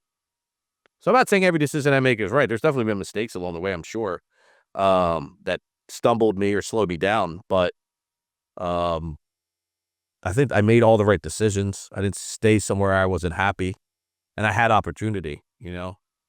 So yeah, that's Right. why I left. That's why I left. So And then my other client was BeatStars, obviously, at that time. So I met Abe, the CEO of BeatStars, in like 2011, 2012, 2014 came around. That he knew I wasn't there anymore. I started helping them part-time. So a lot of these gigs were like part-time gigs because it's like, they're like, dude, we don't need you 40 hours a week for social media. Like, Right. we need you 20, maybe 15. So that's what MAAD Management became, was like Yeah. you doing social media for a bunch of people? Yeah. MAAD Management was an idea I had to. I actually built MAAD Management in my head in 7th grade, 8th grade, 9th grade in the high school. I remember being at lunch writing it out, and I always love MAAD because it stands for music, artist, and distribution, because that's kind of like how I envisioned it. Like, all right, I love music, I love artists, and I love distributing. Not necessarily distribution in the sense of putting a record out on Spotify, but distribution in the sense of taking something and distributing it to people. So kind of like almost like social media, like taking something, delivering it, like you're distributing that piece of content. So that was the idea. And it's funny too, because if you fast forward, it's like, I had MAAD Management, and then all of a sudden Kendrick called his album Good Kid, MAAD City, MAAD. No, I don't think he took that from me. I think it's a really big coincidence, but it was interesting when he put that out. But yeah, that's where it came from. I LLC'd it probably the same year, 2013, 2014, but I had the name for years before. And yeah, just started taking everybody on as clients and doing it the right way and building the business out, and I did that for 2 years, 2.5 years, give or take. So Talk to us about what happened with One Shot. Why was that not as successful as it could have been? oh God, man. Because weren't So, you working with a label too, like for that bro, situation? that's so if you want to talk about while the experience was great because I met Crooked Eye, who's a friend of mine now, Sway, who's a friend of mine now, King Tech, who's a great friend of mine now. All The legends. Horseshoe Gang, friends of mine, you know, my Mickey, who works with them, like all of them, dude. Meeting all these people that I still talk to this day from that show. Like, so it was great. But at the same time, if I really knew what time it was, I probably wouldn't have got involved with it because Yeah, bro, it just when you got somebody who wants to run a show, but they also wanna be the main character, you're gonna have problems. Oh, main Um, character syndrome? yeah, so it's just like and which is fine because it's like, yo, if I'm putting up all the money and sort resources and well, not in the resources, you gotta get people like me and other people to help with resources, but the money, I would wanna be involved too, so I get it, I guess, if you're an artist, so I think that was really I think if we fully focus on what the show could have been, I think it could have been more, but I think there was always the how do we turn this into finding me my own personal success? I think that can be troublesome when you have 2 different goals that you're trying to achieve at the same time. So, I just think that probably stunted our growth, and then, selling it to BET obviously probably stunted the growth too, because I don't know if they maybe knew what to do with that. You know what I'm saying? Like, I don't know if they knew how to handle that show, and maybe the way we shot the show wasn't the right way, because I know nothing about reality TV, bro. I was hired to do social media and marketing. I ran all the ads, marketing content. I got those thousands of people per city out. Not just me, like other people too, but that was my main job, dude. I had a nice budget to do it with ads and did my thing. But I had no say in, like, who that bought the show, who did this, who did that. I was a very minor role in that show, in my opinion. Important, but not someone making the decision. So I think the show was put together very quickly. I think there was probably corners cut. I'm speculating there. And it just wasn't the show it could have been. And then I don't think BET saw the vision. Um, or again, maybe they just were handed something that was so not properly well done that they only could salvage what they could salvage. I don't know, dude. Like I'm speculating on a lot of I don't know why. Like it didn't do numbers, like it just wasn't as crazy as I assumed when you got people like T.I. and Twista and DJ Khaled and Tech Nine and you got Sway on every episode and King Tech and Crooked Eye and dude, there's a lot of dope people on that show. DJ Drama. Right. It was a pretty dope show, man. Like I just don't think it was done properly. Wasn't there supposed to be a second season of the show too? Probably. I'm sure we probably wanted to do tons of seasons. So, because dude, like when we do something, you know, like the creators, the people really in touch with the music industry and the music culture and doing all this, like, bro, we wanted to have mad different people on. But again, it's just like we didn't have money to finance all that. Like I personally didn't. You know what I mean? So it's just like you can only wish and hope for, and one thing's to run a certain way. But if you don't have full control, like you're kind of at the mercy. So that's what I was saying. That's the only thing I kind of regret working because I didn't have a lot of creative control and running my own business. I did. And even now at BeatStars full time, I have a lot of creative control, which is why I love the job. But when you don't have that, you're again kind of at the mercy. And I don't necessarily like being at the mercy of someone I don't really know what their end goals are. And that's Right. I think I learned a lot, but I also think it was a mistake I probably made getting involved so quickly. And that's nobody's fault but my own. All So, right, so 2015, you put out the project called I Used to Be a Rapper. What oh made God. you want to do that at that time? Well, it didn't come out in 2015. I probably recorded that in the mid 2000s because I was not rapping at that time at all. So I probably recorded that in 2003, 4, 5, right before I started doing my internship and I slowed down on the making music and focused more on the business side. But I put it out in 2015 just because I had a bunch of songs around and my boy, Rob Schwartz, was like, I got a distro company. I can put your music out. I'm like, all right, put it out. We just put it out, dude. Probably forget it's on there like every month, but whatever. But yeah, dude, that's just fun. It's just making music and having But fun. that's dope though, man. That's dope that and it's funny that you said that you recorded it so much earlier because when I Yeah. was listening to it, I was like, this doesn't sound like 2015. Like this is not the era that I'm getting from this when I'm listening to No, this, you know? much, dude. My heavy making music time was like 2000, 2001 through like 2007, 2008, probably. Because DX became so once I went from intern, part time, full time, I'm busy, dude. And this shit's actually putting money in my pocket. Music's not. But I would still make music. Don't get me wrong. Still support my friends. Still, any way I can be involved, I would do it. So, Right. So January of 2016 is when you end up working for BeatStars full time. Yeah, so like I was saying earlier, I had them as a client in 2014 once I left DX, and then I did that for like 2.5 years having them. Like I said, that pivot, a few other clients, finalizing the show, um, and all that, right? So I was just like, this is cool, but it is a lot. So I kind of was juggling that idea, and then me and Abe had talked, the CEO of BeatStars, and he just said, would you have any interest to come on full time? So, you have those convos. What does that look like? What do you need from me? How much time? What is full time? Is it 40 hours? Is it more? Is it this? Is it that? Is it salary? Is there benefits? You know, you look at all those things because at that time I was paying for all my health insurance on my own. So weigh the options. I'd rather focus on one thing than 8 things. Gave him a time period of, hey, I need to obviously wrap up these accounts. I can't just leave them hanging. I would never do that. Then I'll be there full time. Here I am. Right. And 10 years later, full time still. And the interesting thing though is what Abe started BeatStars like in '08, Oh right? wait, before I didn't even know what it was. He called it Beat Kings at first, He right? did. He did. And when he first told you about it, you weren't really big on the idea. You were like, wait, selling beats online? Like, I don't know, right? Yeah, dude, because listen, I'm 43, man.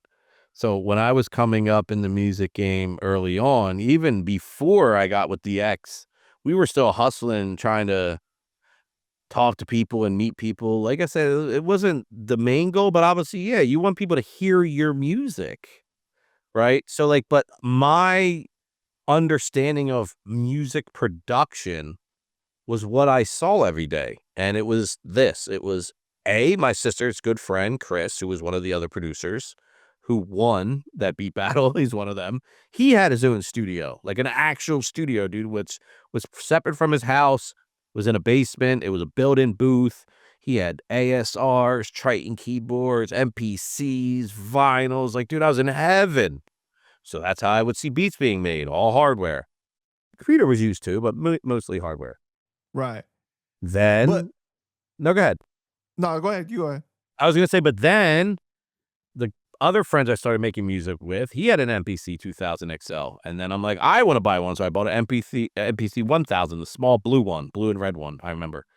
And was just buying equipment. And that's how all the beats were being made, dude. And then obviously FL Studio came around, Fruity Loops.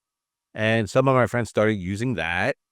And I just kind of started seeing that be made. But at the time, I didn't even know what beat leasing or selling beats online was. I didn't even know it was a thing. So fast forward, start talking to Abe more. He had me speak on some like online conference or some type of like event or something when I was still at DX, and he was talking about what they're doing at BeatStars. I'm just like, oh, okay, look into it and go, oh, this is interesting. Like, didn't think anything of it. But in my head, like, nah, dude, you don't put beats online. Like, this is like, you just make the beats and you get them to people, whether it's through a CD or whatever. I mean, I don't even know where you're emailing beats at the time. So it was just, it Wait, didn't so make sense to me. back in the day, you weren't like on SoundClick, like listening to Oh, beats and all that stuff? oh, no, bro. Me Wow. personally, no. It, you gotta remember, if I'm at HipHopDX 2006, 7, my focus was that and social media, not who's selling beats on SoundClick. Like, I didn't even know what SoundClick was. I actually found out about SoundClick after BeatStars. I thought BeatStars was around before them, but I think they were around a little bit before. Obviously, things changed over time. But yeah, so basically, so I met Abe. I found out more about BeatStars. Cool, whatever. Wasn't the biggest fan. But working with him over the years, we got to travel a lot and spend more time together, different cities, just in having time over dinner, whatever it was.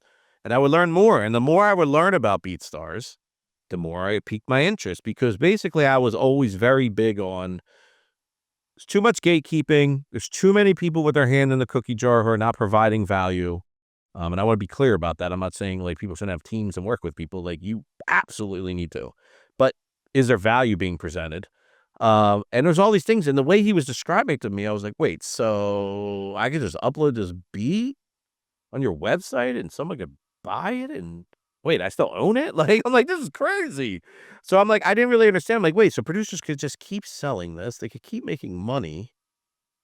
They give themselves more opportunities with who makes songs. Cause that was always something I always thought about too, growing up making music. Like, all right, I made this beat.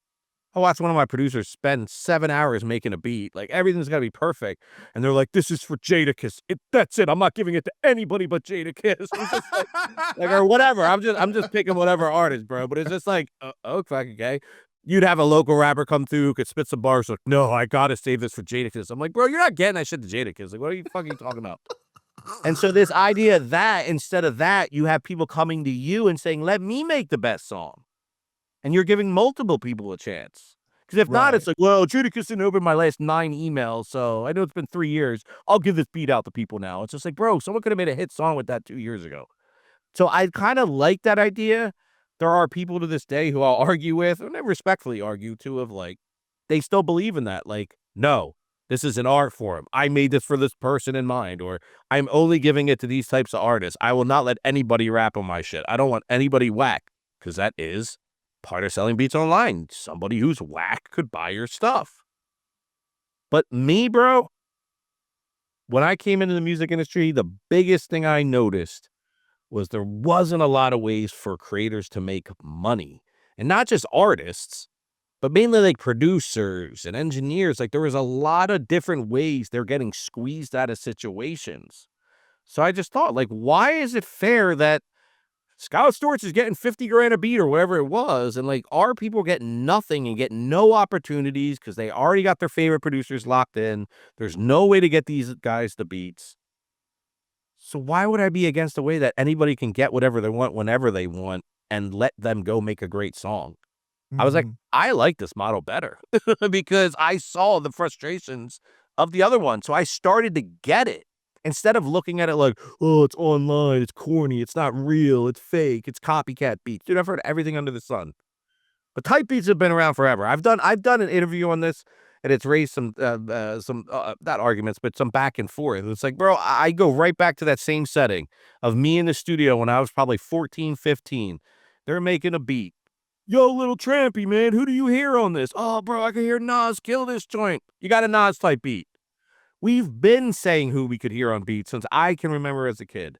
It's I always been remember there. since LimeWire, when I was downloading Dude, beats on LimeWire, that people named the beats like Nas yes. style beat or whatever, That's you know? it. And that's all type beat got. And I would have arguments, and sometimes are arguments or disagreements with friends and people, a lot of times older than me, and they didn't understand it. Like, yo, what was the one analogy? Why would I go to Walmart maybe, or not Walmart, maybe it was like Amazon. I don't know what online store is big. Amazon's been big, but why would I go to Amazon and buy a beat when I can go walk into Macy's and get that cashmere sweater I want directly? Like it's like, well, why didn't you just sell the cashmere sweater on Amazon? Like, it's like, and then more people can buy it. So it's like, it's this idea. I think it's like with people my age, because a lot of people my age and older have this, and there are younger people too. Don't get me wrong, that just don't believe.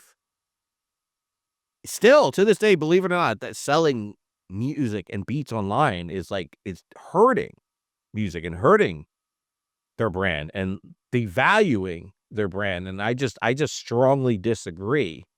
I think it's given much more opportunity, and it's allowed somebody who maybe doesn't want the limelight and they don't want to have all these big placements. They would love to have 1,000 records, solid records out there that they can build and collect on, from publishing the masters, and they can make a career off of.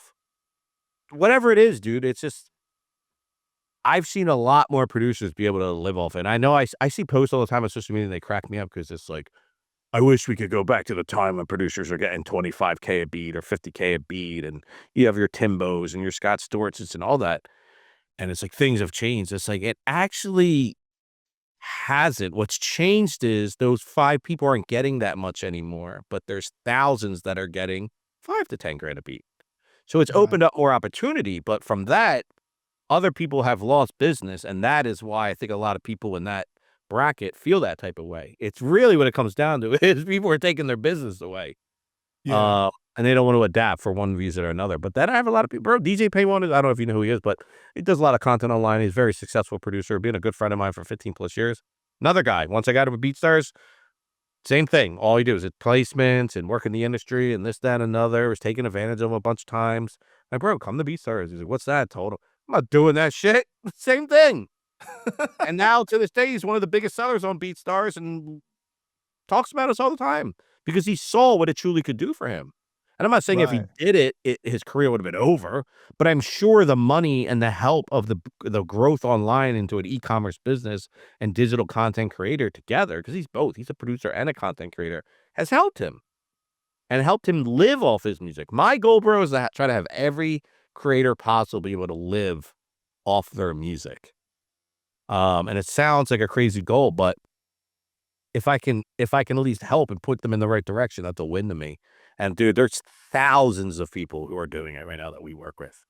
Lots and lots of people. So that's why I keep doing this for, man. It's great to be able to see people build careers off of this. And yeah, maybe they're not Drake or the biggest artist out there, bro, but they're paying their bills, providing for their family, and doing what they love for a living.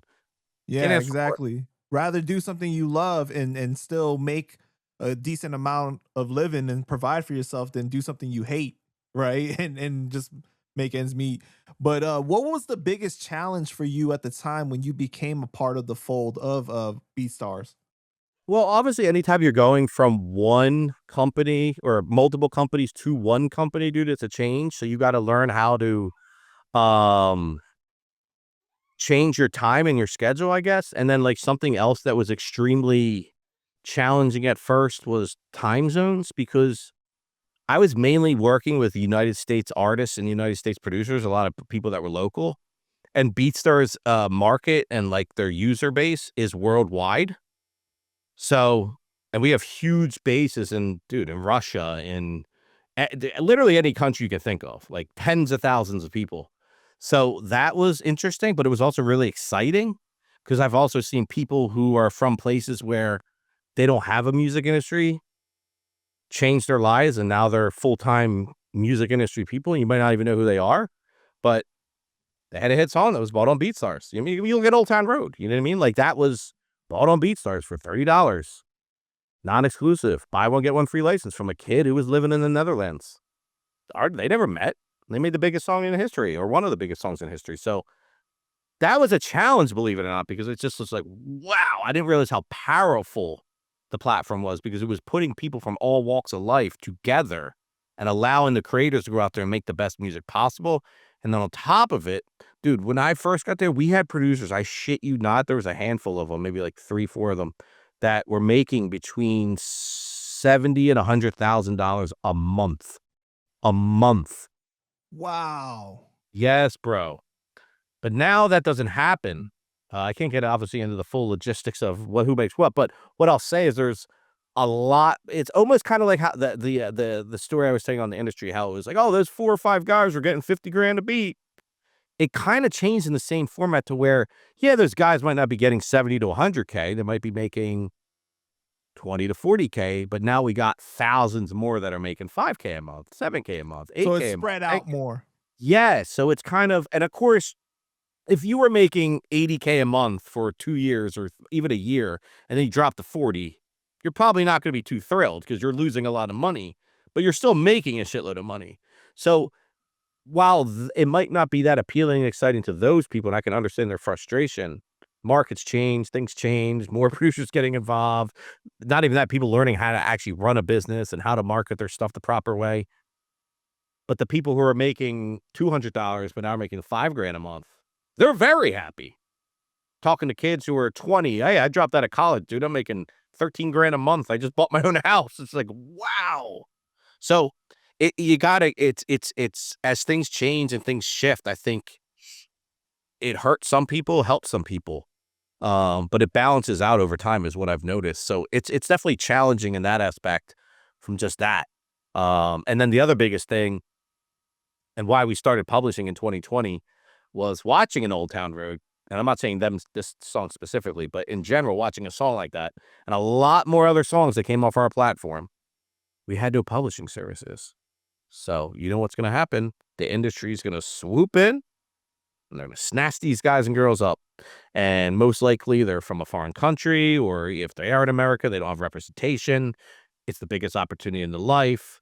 And even then, even sometimes the online sellers, bro, have this stigmatism of, oh, online's great, but there's still this like whole other music industry. That's the real end goal. It's really not, but that's what they think because it's so appealing. They see all this stuff online. It's so appealing. That's what I got to do. I talk to these guys, still some of them to this day. Mike, I wish I never signed that deal, bro. I'm still in it. I haven't recouped. I can't get out. I've been here for 8 years. Can you help me? Holy shit. Nothing I could do, dude. You signed a 3-year deal with an automatic 3-year re-up period. There's 6 years. And you got a fucking 4-year retention. There's another 4. Add that on. There's 10 years. They have your songs. Nothing I could do. So that was a big factor. Obviously, when Old Town Road happened to, every major publisher wanted to work with us because they see that type of growth. Can't ignore it, dude. And the trend was going up. And then COVID was coming. We didn't know that at the time, but when it came, but that's when we actually did our deal with Sony Music Publishing 2 weeks before COVID hit. I was in New York. Funny enough, I went to the old Sony office and missed the whole entire signing and pictures. And so I'm not in the pictures. I was literally in New York for it. I missed the whole thing. And then, but we were partying. It was so exciting. And then like COVID happened 2 weeks later. I'm like, oh my God. I was in New York, like drinking. And like, I think I smoked a cigarette. I don't even smoke cigarettes. I was like, oh, give me a cigarette. Like sharing it with some rando. Like, I'm like, oh my God. I didn't get COVID though. At least not then. You know what I love about the company BeatStars though is obviously you guys are professional, but you combine music and technology and like the Yeah. values that you guys stand for, right? Like the owner Abe, he's an artist himself and he's released what some would claim to be controversial music in this climate of political division and war. And that's a risky thing as the head of a company, but because he believes in it so much and he stands on it, he does it. And I feel like you have to respect it, even if you disagree, because like, how could you not respect somebody standing firm on what they believe? You know what I mean? Like, I agree with you, man. And Abe's an interesting person. I mean, like, dude, he's one of the smartest people I know. Like, he sees things before anybody else, I feel like. But he feels very strongly about a few things that I've learned in his life. His family, obviously, number one. But BeatStars as not just a technology music platform, but literally all the creators in it. And then obviously for his people, man. Palestinian people, dude. You know what I mean? And I think he kind of combines a lot of that together. I think he's even said this publicly, like he's always fighting for the people that are not taken care of and kind of just not given fair treatment, from the creators who are not being paid to his people that are being mistreated, right? So I actually applaud him for that. I support him 100% because even if I didn't work here, my stance on how I feel would be the same. But seeing it firsthand, you got to remember, bro, I met him in 2012-ish. He was telling me about this stuff back then. So it's not like he was just going in on it when it was, I'm not saying it's a thing, but like it was definitely like a big social media public thing at one point. A lot of people were getting involved. And dude, I was hearing about this 10 plus years before anybody was talking about it. So, is it risky to come out and be that strong on certain things? Yes. When we have releases and different things of that nature too, Abe's out there talking to people in the community. When people have criticism for us, if it's legitimate, I think I know he'll listen. But there's a lot of trolls out there too, and dude, he'll respond to them too. And then like you could look at it, right, and it's very easy to say, hey, that's unprofessional, or a CEO shouldn't do that. But then in the same light, everybody's bitching about Spotify CEO and this person's CEO who you'll never catch in public comments giving their opinion and standing on what they believe in. But they'll go on the biggest podcast in the world to say whatever, and they're banking billions of dollars. So I agree with what your last comment was. It's like not everybody has to agree with it, but I think you have to respect it. I think that's what you said. I think you do, dude, because it's like we truly want people and companies in the music space to be more understanding and caring and stuff. And there's no way you're going to agree with everything everybody does, but like, is that not what he and we do? Like, and this has been my biggest gripe with that type of thing. It's like, there's no other music company out there that is in the conversations and being transparent as much as they can and just telling you what it is, whether it's good news or bad news. That I think is a very important thing to look at. And I don't think a lot of people do.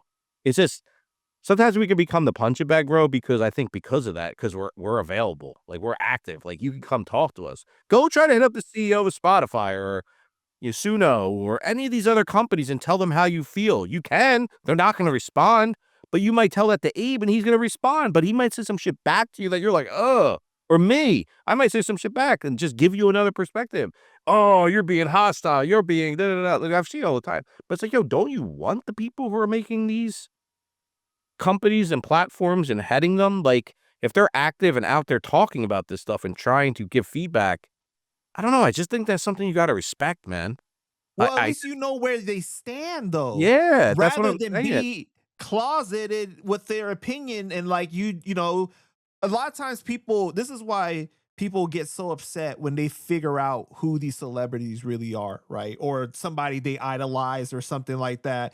Because they think they know the person through the music or something, and then they see how they really carry themselves, and they're like, Yep, wow, this dude is a jerk or whatever, right? yep. But if somebody is willing to be completely 100% themselves, I thank that person for that because then I can decide whether or not I'm going to like the person, support the person, whatever it is. I know where I stand with it, right? Rather than wonder, like, oh, I don't know. They make good art, but hey, maybe I Bro, don't. I agree, and that's just Abe's personality. He's always been that way, and I'm pretty similar. I think that's why me and him, um, I think that's why me and him were able to form such a great relationship, and then I was able to see his vision. And I think that's an important thing too, man, because I think everybody, I can't say everybody, that's not fair, but I think a large amount of people within the music industry landscape want to be the man. They or want to be the woman, want to be the boss. They want to be it, right? Right. And I think there's something that I've learned in my career that sometimes it's not about you not having your own goals and dreams and aspirations, but sometimes you have to be bigger and better enough to know that someone else's dream and goals are actually more important to maybe what you want to do for yourself. And that's kind of how I looked at BeatStars. Like I could have kept my own company, kept doing this, kept doing that. But I believed in Abe's dream and goal more than I believed in the overall, I guess, building of my company and doing I don't know, it's hard to explain. I'm not saying I didn't believe in myself. I'm like, "Oh, you suck. You better go get a job, dude." No, it's hard to explain, but it's just like I felt like what he was building and what BeatStars was building early on was so important that I would rather dedicate my time to that than just running a bunch of social media accounts every day. Like No, I absolutely. I I'm totally get what you're saying. getting more out of it, dude. I'm able to touch more lives and pay more people. Yeah, I was getting paid for my social media work, and I'm sure I was making memes. Lil Wayne was reposting my memes, dude. I had so many famous memes that I never watermarked that you probably saw. They were mine, dude. I was doing all this shit. It was great, but like, how is that actually impacting people and culture on a greater level and growth for people to live off their music? It wasn't. So I shifted my full time to what Abe's dream goal is. And for the record, and I'm not saying this to be arrogant, but dude, I've had companies over the years while I've been here offer me more money. Not interested me because it's just work. What we're doing here is more than work. And that is, Mm, it's very, I have not found any companies out there. Oh, I haven't worked at them all, but that I have found that are as active. I'd probably say one of the only ones, and I give this guy a shout out all the time. I actually shout him out earlier. Is DJ Booth and Audio Mac. It's more Audio Mac now, but DJ Z is perfect. I don't think he's the CEO. I think he might be the COO, but he's up there and he's active and he's out here giving advice and doing his thing. Like there's just not a lot of people that are willing to go out there and put themselves out there, like, truthfully. They get a lot of backlash for it. When you run a monster platform too, dude, it's very hard to, like, not get backlash. Everybody thinks they have the answers to what you should do and shouldn't do, but they don't see right. everything. So anyhow, but yeah, I was When I look at like Abe's song "Smooth," right, "Free Palestine," produced by Frasmo, right, Mhm. and I was supposed to interview Frasmo too. He's a dope producer, man. Great, great dude. But when I look at something like that, I'm thinking like, what is more hip hop than somebody being outspoken and say what they really feel, yeah, and for you to be successful, rich, whatever, and still do that and not fear kind of like the backlash of like, oh, my opinion could ruin some deals or, whatnot. Mhm. That is dope to me. Like, It it it's dope to me too, dude, and this is this is why, there's a lot of different parts of the industry that don't rock with us, bro. Like, it's just it is what it is. I think it's multiple things. A, we're saving these kids and people from signing terrible deals, and they had plans of putting them in terrible deals to monetize their money. Because at the end of the day, these are corporations, and their goal is to make money for other people. So it's just like, I don't know, man. I think it is super dope that there's people that are out there like Abe, and there's others, like I said, that are outspoken and knowing sometimes that these things could potentially ruin a relationship or a partnership or something. But at the same time, it's like, were we gonna ever partner with someone who had views that were extremely drastic and different from ours? That were into screwing people over? That doesn't align. So it doesn't matter at the end of the day. You know what I mean? And I think that's what bothers some people, and I don't have any facts or evidence to back this up, but I've been doing this long enough, bro, and I talk to enough people. I hear it, man. Oh, yeah, I talked to this producer, or I talked to this lawyer who wants to get me a deal here. They said BeatStars was JV. That's the minor leagues. You got to step it up to the majors now. Fuck is the difference? We're not screwing someone over, so we're minor league? Like, what are you talking about? Like, people will come up with whatever they can say to make us look less. This is also why you don't see us getting Billboard Power Player Awards or End of Year Awards or any of this shit, bro. We just don't play the game, man. And there is a game, and we don't play it. But yet we've paid out more money than majority of people working in the industry. Figure it out. well, I mean, you guys do get a bad rap though, Big right? time. Because Big time. there have been times where you guys have protected people Yeah. and it's costed other people Money. money. They weren't able to take advantage, and Of course. they're upset about that. Of course. And they'll say that we're, caused problems or did this or did that. But in theory, like, it's not, or in reality, excuse me, that's not what happened. Like, we protected our creator, and there's no law that says we can't do that, and give them good legal advice and get them the right representation and get them a good deal. Absolutely, man. That's what I'm saying, man. Like, the industry, if you really take a step back and look, there's just not a lot of companies like us out there. And why I feel like we're very important. Like, take your personal feelings out of it, right? Like, I don't like that you built your own AI. Well, we built ethical AI where we pay people for their midis non-exclusively, and then also build a fingerprinting system that once the AI is used, it will track every piece that was used, and you will be added to the royalties. We're doing some crazy shit. Some people don't like it. Why would you build AI? Why would you do this? Okay, what are we supposed to do? Sit around and watch Suno take over and steal everybody's shit? Like, what are we supposed to do, dude? So, I forget where I was going with that, but But uh, see, you read my mind because I was already headed in this direction. yeah, yeah, yeah, AI yeah. music has become such a big thing over the past few years, and people's opinions on it have been changing as time has gone on. Early on, did you foresee that we would get to this point? Yes. Just so you know, 3 to 4 years ago is when we partnered with Lemonaide Music to build ethical AI. They were a company that were already doing it. We had the same morals and ethics. We Right. I remember when Abe was he was an early investor, Yeah, right? and then we eventually bought them. We bought them about 6 months ago, so their team is now full-time with us, and we're working on stuff together. But yes, so I mean, like, even before that, dude, we talked about it. Like, it's inevitable, man, and it's the wild, wild west. So again, just follow suit and just do something where you're just following the leader and taking creators' rights and all that out and throwing out the window and just saying, figure it out now or do it now and figure it out later. No. Why can't we pay people? Why can't we get permission? Why can't we takes longer? But that's what we did. But dude, to say that AI is like just it's not NFTs, bro. Like, I think some people think NFTs are AI. Like, remember NFTs were like, oh my God, you gotta buy a monkey and buy all these like random NFTs, like and all this crazy shit. And it's a cool idea, but people acted like if you weren't doing it or did it, it was like you're not gonna survive. It's not the same, bro. Like, AI is not going anywhere, and I can't imagine it's gonna slow down.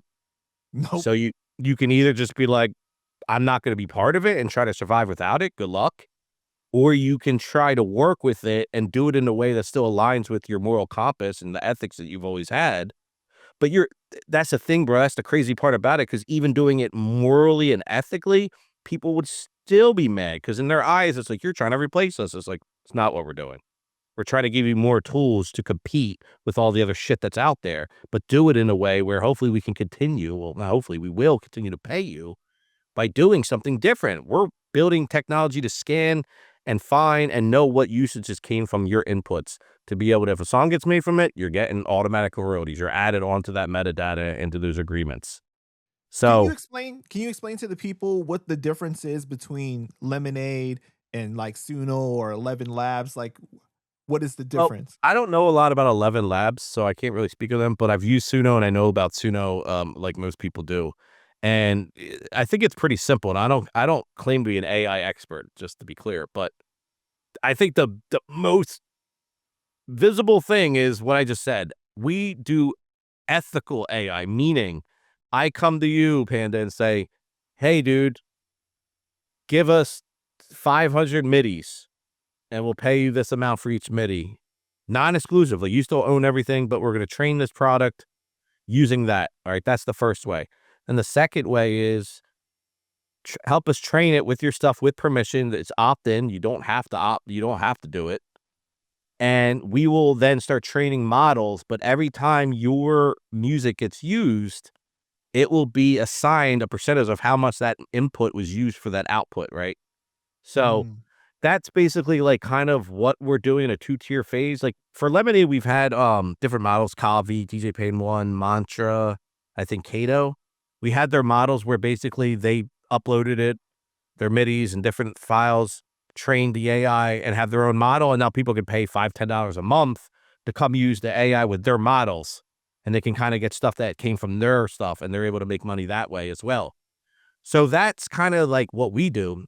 And to my knowledge, and I think everybody knows this, Suno's model is scan everything and everything, don't ask for permission, and then sell it to people, and then give them outputs, and you have no idea whose shit you're actually stealing from.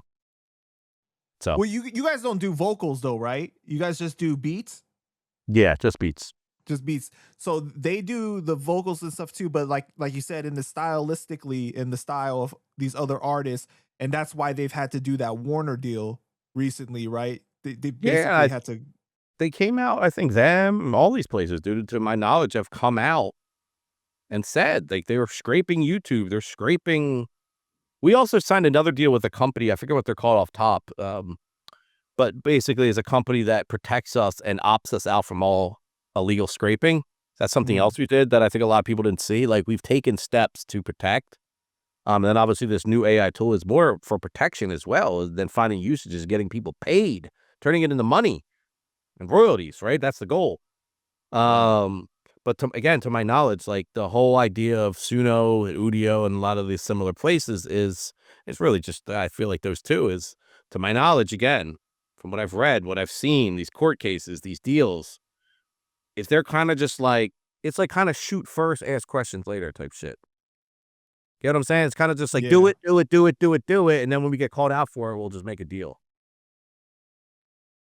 And we're not doing that, so that's the difference, bro. You know what I mean? And if I'm wrong, someone can correct me, but I know what we're doing, so I can speak factually on that. But like what all these other places are doing, and what I see and hear all the time, and what the biggest gripe is, nobody is being compensated, bro. I've used Suno just because I'm like, I have to see how this shit works. It's an impressive tool. It's really dope. The problem is, I believe everything that is being sourced, and the majority of it being sourced, is not actually been given the rights to. I have created beats, and I've had other people who've used it and created beats, and they've sent me stuff that has someone's tag on it. So how are you going to tell me you're not scraping illegally when I hear a Cash Money AP tag on my output? Wow. You get what I'm saying? That's So it's, crazy.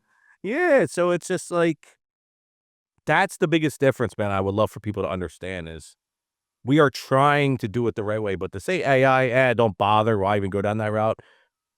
Bro, it's not going anywhere. It's And unavoidable. It's it's it's unavoidable, it's man. unavoidable. It's Yeah. not. So would you rather just say, we're not gonna even entertain it, or look at a way to do it more ethically and find ways to be ahead of the curve from the tech side and find ways to help monetize our members' content before it's all stolen and everybody's just making beats elsewhere using their shit pretty much without getting compensated. Right. It's not a hard answer in my opinion. So I just don't think people look at it from our perspective. They just, you guys are always great. Why would you get involved with AI? And it's just like, I use AI every day for work, man. Yeah. Like to organize files and things of that nature. Like it's a great tool. It's a tool, man, but it's not going to change. Like my brain still comes up with the ideas of what I want to put in, Yeah. but I'm I not think making that any it's music. about using it responsibly. You know what I mean? Like Yeah. not using it to replace human beings entirely, but you can use it in different ways that can expedite your process or, improve it. Yeah. But I think with music, man, the biggest thing is, was it approved and do you have clearance to use it? Right. That is Exactly. that's You the got to. biggest gripe. I have no gripe with AI as a whole. My gripe in the music scene is, how did you obtain the music to train your model? Did you pay that creator or did you not? And the answer most likely is they did not. Not a fan of it.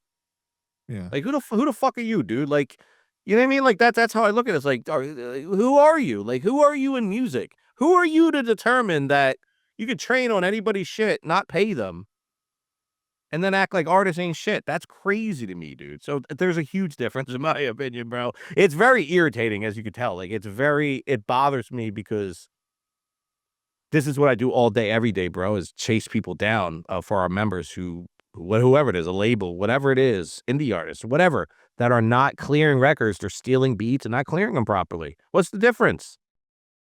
Well, I think also one reason why it might be frustrating for you too is because it's kind of like in this space that you guys share, if somebody does something, it can represent badly, poorly on everyone else as well. Like, and people can think like, oh, all you AI companies are doing the same Are all the thing, same. That's what I'm stealing, saying. and it's not true, right?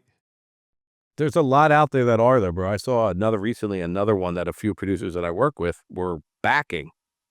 They said it's ethical, it's this. Come to find out, bro, they just like tapped into Suno and did some shit that way, and they were just tapping into Sunos. They were basically doing the same thing. I forgot their name, but it's just, that's what I'm saying. Like, I think that's the other thing. There's so much confusion out there too. People just lump all AI together and just think it's all the same. But it's like, there is a way you can do this ethically within the music space. It's just, do you want to? It's more work. Your profits probably won't be as big. And these companies Right. don't, these billion-dollar companies, bro, they don't. Again, shoot first, ask questions later. We'll figure it out later. We'll deal with the consequences later. And people are making deals, so I guess they were right. It's a scary time to be alive. I'm not gonna lie, man. Yeah, Very interesting time. it is a scary time, bro. But What is your worst experience in the music industry ever? I don't I don't know if I have a worst. There's a guy, I'm not saying names at all, but there's a guy that was a complete scammer and has been trying to blackmail me out of money for years. That wasn't fun. Um, but he's gone now, so I don't have to deal with him anymore. Luckily, he doesn't bother me anymore. But yeah, that sucked.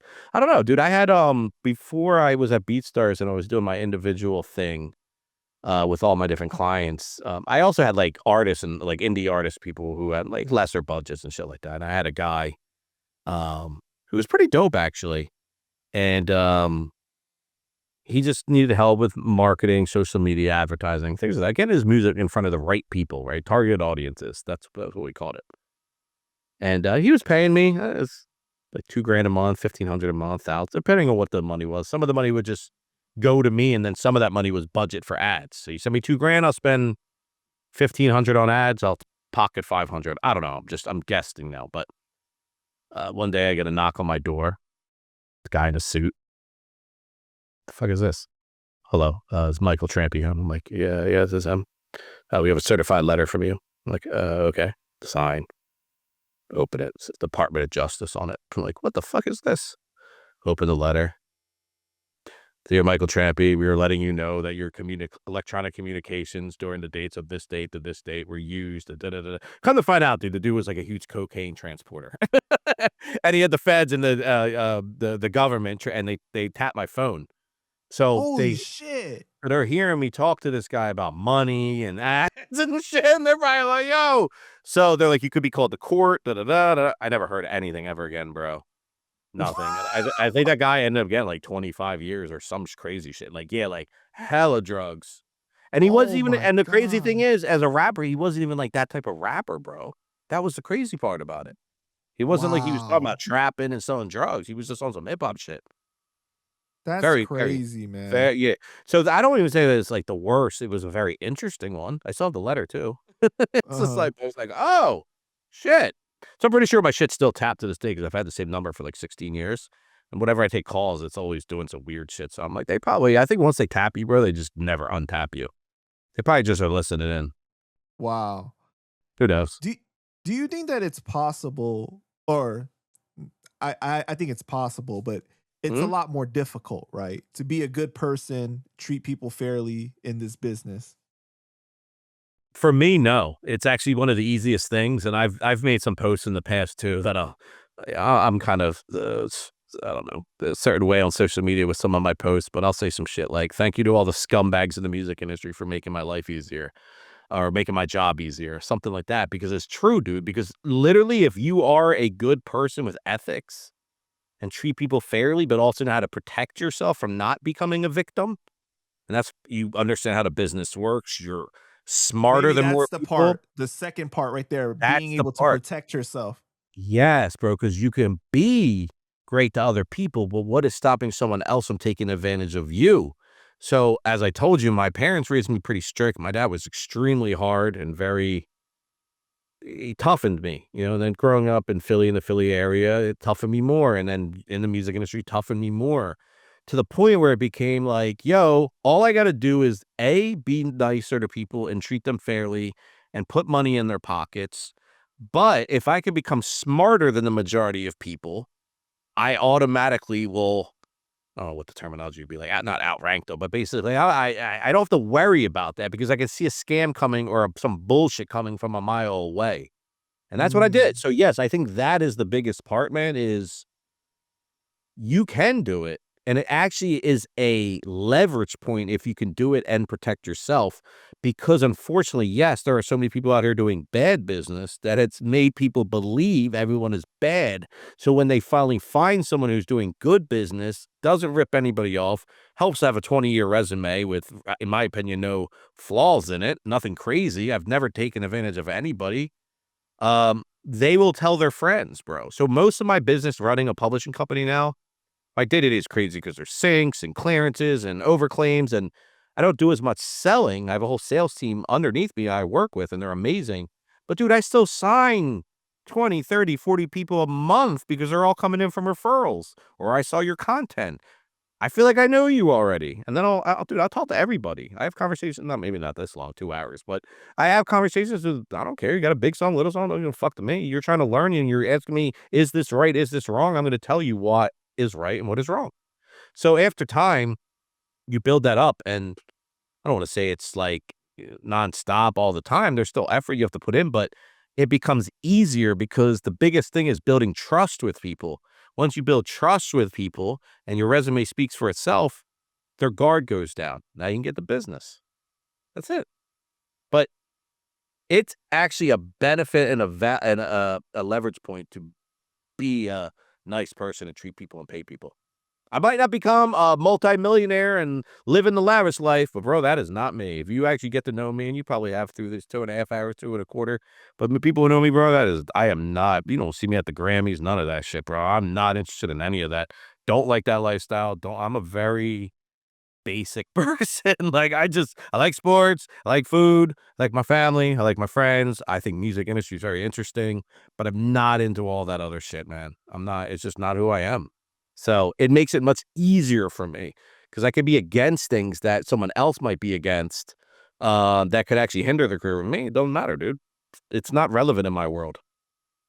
That's the beautiful thing about BeatStars, bro. It's not a lot of that other bullshit that people have to abide by. I don't give a fuck. That's the vibe that I get though. You know, it's like that you Don't guys don't don't care. have to play all the politics and all the No, that's why bullshit. people don't like us, bro.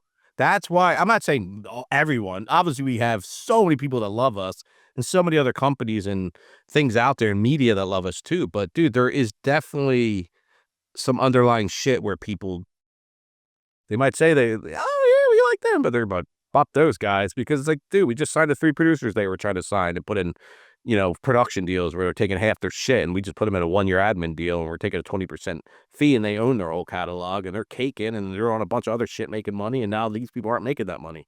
That's why, bro. It all comes down to monies, man. It's just, if the business has been going a certain way, and it's like every day you come in as whatever, a lawyer or an exec, an A&R or whatever, and you're doing all these things, and then one day, like, someone else gets in the space and people stop listening to what you're saying and stop doing the deals you want them to do, and they're getting more educated. That's powerful shit, bro. People do not want that to happen because it takes revenue and things away from what they're doing. So, Wow, man. yeah, bro. In your line of work, you connect people and make things happen. And sometimes that stuff comes with its challenges. In 2024, Benny Boom's son, Mini Boom, produced the beat for Rick Ross's Champagne How the hell did Moments. you hear about this? This is crazy. You're like fucking Nardwar, bro. How did you find out about this? Go ahead, though. The song where he disses Drake and you help link that, right? No, this is actually very interesting. That's why I'm like, how do you know about this? So, long story short, bro, I didn't help link that, but I talked to Benny, and I mentioned this guy earlier, Jay Hatch, who was one of my mentors and a good friend of mine. He was the founder of iStandard Producers with Don DiNapoli. He's the one who actually got me on the phone with Benny Boom when this happened. So this is what happened. One of my producer hits me. I remember it's a Sunday afternoon. I was outside cutting my lawn too, dude. I'm a no more doing about cut my lawn. And he's like, yo, he's like, Rick Ross stole my beat. I'm just like, what? And he's just like, dude, I get this all the time. And it's very easy as a creator to act off emotion. You immediately think it's stolen. And that's the biggest mistake I'll tell creators right now. Don't do that. Best thing you can do, shut the fuck up. Don't go on social media. Write out an evidence report like the police are asking. Every detail of how it could have happened, when it happened, what the sample, if there was, whatever it is, write everything out. So anyhow, I listened to it. I'm like, oh shit. And he goes, my tag's in there. And I was like, wow, I think he might have. But what's crazy is his tag ended up sounding like another producer's tag. Like they almost had a very similar tag. But at this time, we didn't know. So I'm just like, okay, let me just start poking around. Looked into it, and I'm like, okay, who produced this? And I find out that it's Benny Boom's. I didn't put 2 and 2 together, first of all. What's his name? Mini Boom? I forget his name Mini now. Boom. Mini Boom, right? Yeah, super nice kid. He was the producer, so I'm like, is that Benny the Boom's son? Oh, shit, okay. So I'm like, who do I know? So I knew Jay Hatch knew him, so I was like, Hatch, dude. I was like, I think this kid may possibly have stolen this beat or something. Maybe they collabed and left him out. I don't know. I was like, can you just connect us? And like, I'll try to make this right. So funny enough, Hatch listened to it. He's like, bro, I don't think it's that tag. And I'm like, I don't know, dude. We were actually going back and forth about it. He's like, but I'll link you. So he linked me. Then he called me and was just like, what's going on? So I explained, I said, listen, dude, I'm not a producer. All I do is I'm the publisher for this other producer. A lot of these guys come to me when there's problems because I find solutions. So I'm like, and I explained everything to him. Here's the crazy part. There was a Russian sample in this, right? A song, apparently this producer said nobody could have found this sample ever. It was so buried. There's no way someone else found this sample. I said, okay. So I talked to him and I didn't say anything. And I said, when did you make this beat? So I already knew when our producer made it. They told me the date. The date was before our producer. And I go, and what sample is it? And they go, oh, this is a Russian sample from da-da-da-da that came out in this year. I have the files right here where I got it. I'm like, okay. Okay, you made this beat. Like, this is your beat. Bro, it was such a unique situation that the 2 producers had similar tags. They both used the same Russian sample. And he had all the files, and he made the beat like a year and a half before my producer made it. So it all checked out. But from there, me and Betty like formed a cool relationship. Like we talk all the time, but like, dude, like I helped his son get set up on BeatStars. And I'm like, anything you need, just let me know. You know what I mean? We looked into the publishing side of things too. It didn't work out, but it formed there. Now I have a cool relationship, and he's from Philly too, which is dope. So we talked about that. But at first it was a little hot because it kind of like you're accusing us of stealing, and it's there was so much evidence being like weird sample that I've never heard, same tag. Like I'm like, dude, there's no way. But it was such a coincidence. It wasn't. It wasn't stolen. That's how I got involved. It's funny though, because like when that song first came out, I thought that Mini Boom had stole that beat from the Salazar brothers, because you know they produced using that sample back in like, I don't know, 10 years, maybe more before. That's crazy. I didn't know that either. Yeah. So that's what I'm saying. And You learned something. and so, you know, they on their song, they had like, you know, a lot of Latin rappers and everything like that. So it was crazy that when I heard it, I was like, wait a minute, this is the same exact beat. And I was like, so I saw on Wendy Day's podcast, you had alluded to this situation. You didn't detail it, but you know, I'm smart enough. I saw what There you you were go. saying. That's it. Wendy Day's my homie. I love Wendy. But yeah, that is basically what happened. It started from a producer thinking it was stolen. And by the end of it, he's like, because I told him too, I was like, listen, man, you can't go on social media. His manager started saying stuff on social media. There's another guy I knew too who ended up hitting up and saying, bro, and I'd known him for a long time. And he actually said, out of respect for Mike, I'm going to pull this post down. Because I was like, you're just wrong, dude. Like, Wait, oh, you talking about the Nino Bless situation? yeah, I've known Nino forever, and he was super cool about it, and he was managing that producer, and I just said, "Bro, you are wrong, and you're gonna cause a lot more issues than, you need to." So I was looking out for him too. I didn't want him to go down this crazy path. Like, when I did the research, and I've done this long enough to figure out when something is fraud or not, like, if we couldn't figure out, bro, I'd go hire a musicologist, and they'll tell me if it was stolen. But when you look at the actual facts, and this is why it's important to write out evidence when you're dealing with a case like this, because it's very easy to think something, and your brain's going to trick you to thinking, and what you're thinking is real, and then you're going to get emotional, and then you're going to act off your emotions.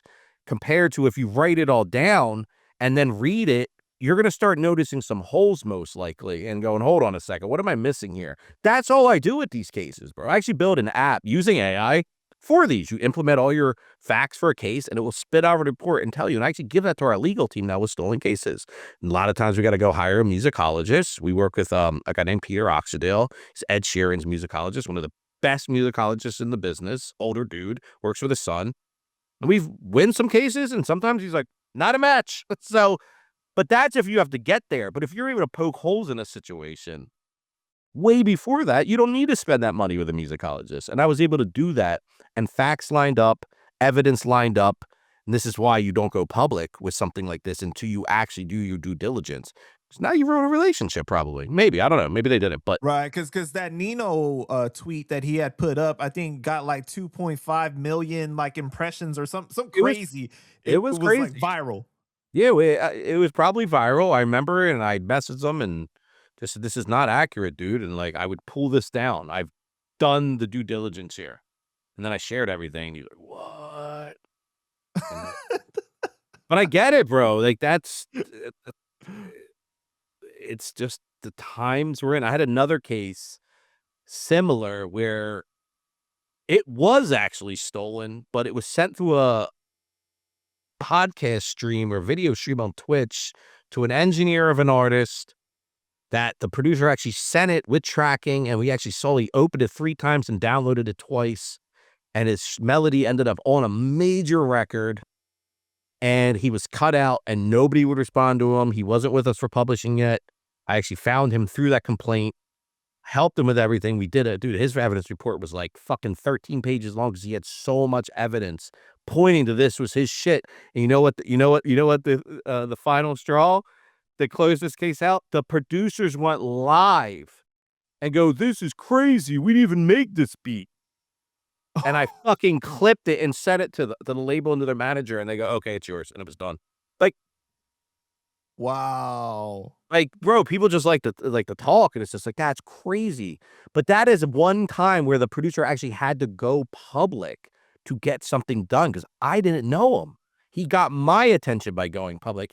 And what I found out, he was chasing the label down for over a year. And everyone telling me he's a liar, he's this, because he had no placements. But he sent it in to a live stream. It was opened.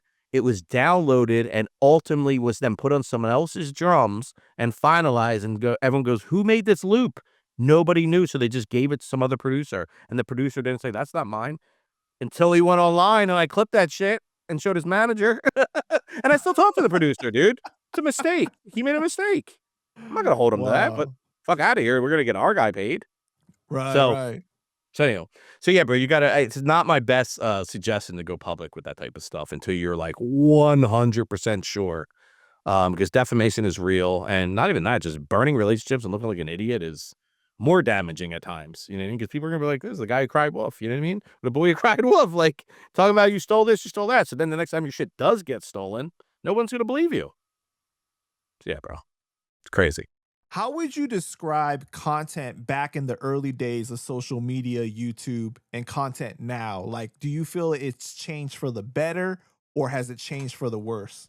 No, worse for sure. And again, that's probably showing my age, but content was more curated. There was, I feel like, much more creativity, even though there was less tools.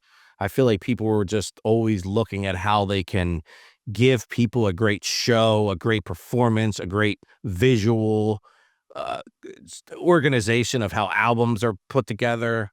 I know the hot topic on Twitter right now, people are like, "Oh my god, Rolling Loud was terrible. It was this," and dude, I don't watch that shit. Like I said, I just don't have time for it, but I checked out a few performances, and I'm just like, I would never pay to go to this. But again, I'm getting older, dude, and, like, when I was 20, I'm sure people I knew who are my age now are probably saying the same shit, so I think it has something to do with, like, age, but I obviously keep my ear to the streets and to what's doing numbers and and I find stuff I do like, but I just feel like there are so many tools out there now, even from like a BeatStars standpoint. Like BeatStars is a tool that wasn't around technically when I was making music and coming out, right? DX was bigger, blogs were bigger. It's just the curation, I feel like, was just more thought about and more executed properly. And there's still people doing it to this like today. I'm not saying nobody's doing it, but what I've noticed is it's just more about releasing music and then like filling it in with social media, like creator type content. Like it's not, I don't know. I just don't think people put enough effort into their releases. You know who had a really dope release lately? Recently, excuse me. I don't know if you've ever heard of her. She's a rapper, a female rapper. I think she's definitely from New York, but might be from Brooklyn. I'm not exactly sure. Her name's Lexa Gates. I don't know if you ever heard Mhm. of her.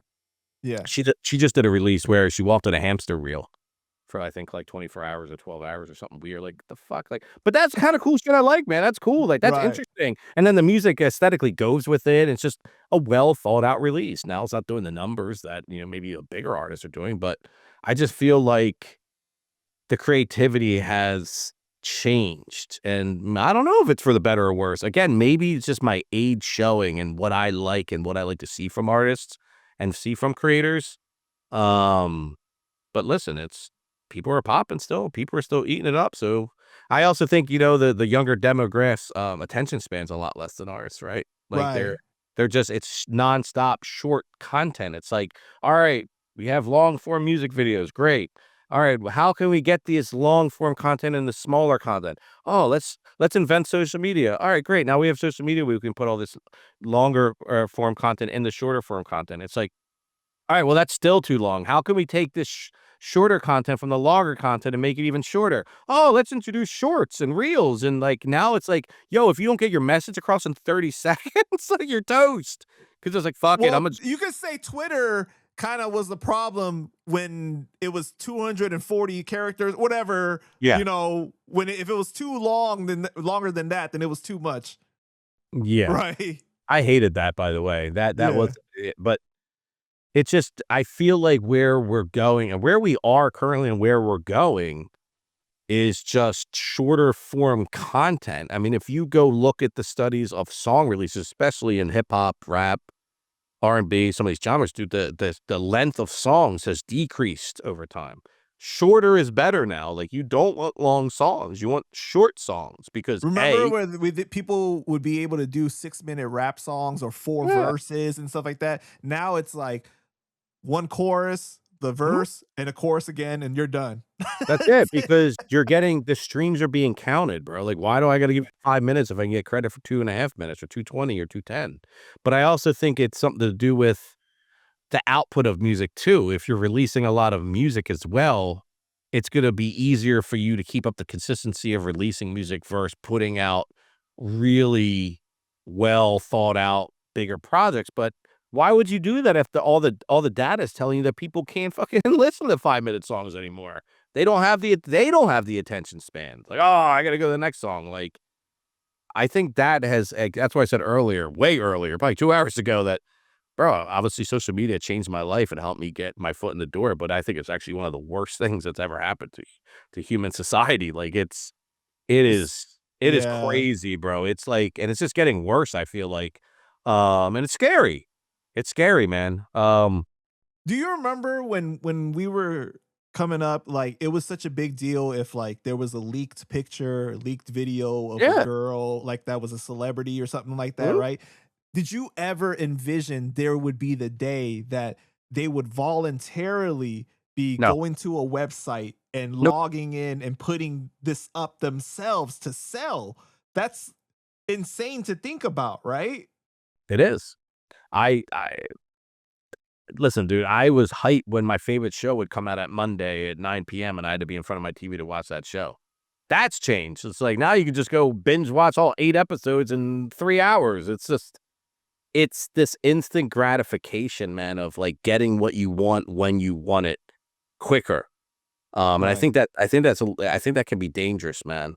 It's actually one of my biggest struggles now that I run BeatStars Publishing and run a publishing business and have been for over 6 years, is so many people are uneducated on what publishing is and basically how to collect and do all these things, and it's just not worth it to them because it's not instant. You gotta wait, dude. You're not seeing money sometimes 4 to 6 months, money starts trickling in, year. It's really about 18 to 24 months till you see your bulk payments when you're, collecting worldwide. Dude, that's a lot of time for some people. So, I have a lot of creators that just are like, "Oh, I didn't get around to it." It's like, "Yo, but you have 400 million streams, dude. Like, you could make this amount of money." They're like, "What?" I'm just like, "Yeah, what are you doing?" And they don't Mm, understand, since money is not instant, it's, like, not as appealing. It's just like, oh, I that's think insane. I think it was set up that way, bro. I'm not even get into that, like, how the music industry is set up and who set up all these rules, but yeah, that's I think the instant gratification thing is really what it comes down to. It's like, "I can't listen to your 5-minute video. Give me a 30-second reel on this topic now, please." Because Right. I got 47 other things I gotta listen to after that. Like, I'm trying to soak up as much as I can in the shortest period possible. That's, like, kinda how it is, bro. It's like a race to the bottom. Like, Right. I don't know, dude. How do you think that it's affected hip hop media and journalism though? Like, because in the early days, you could have a video of an artist talking about their new project and it would get a lot of views. Now it's like the stuff that really is getting the views is the most salacious, outlandish, crazy stuff. Like, you got to compete with so many other people doing content. Yeah. I mean, bro, again, I think it goes back to the point I was just making. Like, would you rather go read a 5-page article in Rolling Stone about an incident, or you can get DJ academics posting it with a 100-word caption and give you the same story to an extent? Not for me. I'd rather go read this shit because I like to see people's opinions, thoughts, and they're not just rage baiting me or trying to get me. They're not trying to necessarily touch an emotion, and a lot of times that emotion is just anger or drama or jealousy or envy. The article is written in a way where it's actually giving me the emotions of, I don't know, just looking at things from a different perspective, understanding kind of where the writer's coming from. Like, it's just there's just more integrity and more depth to that. Again, I think people just don't want the world moves so fast that reading that article is just too long and taking up of my time. I just need to get it in 30 seconds. And if it's from the guy who obviously gives two shits about integrity and culture and doing the right thing, and they only care about click-through rates and ad money, you got a problem, bro.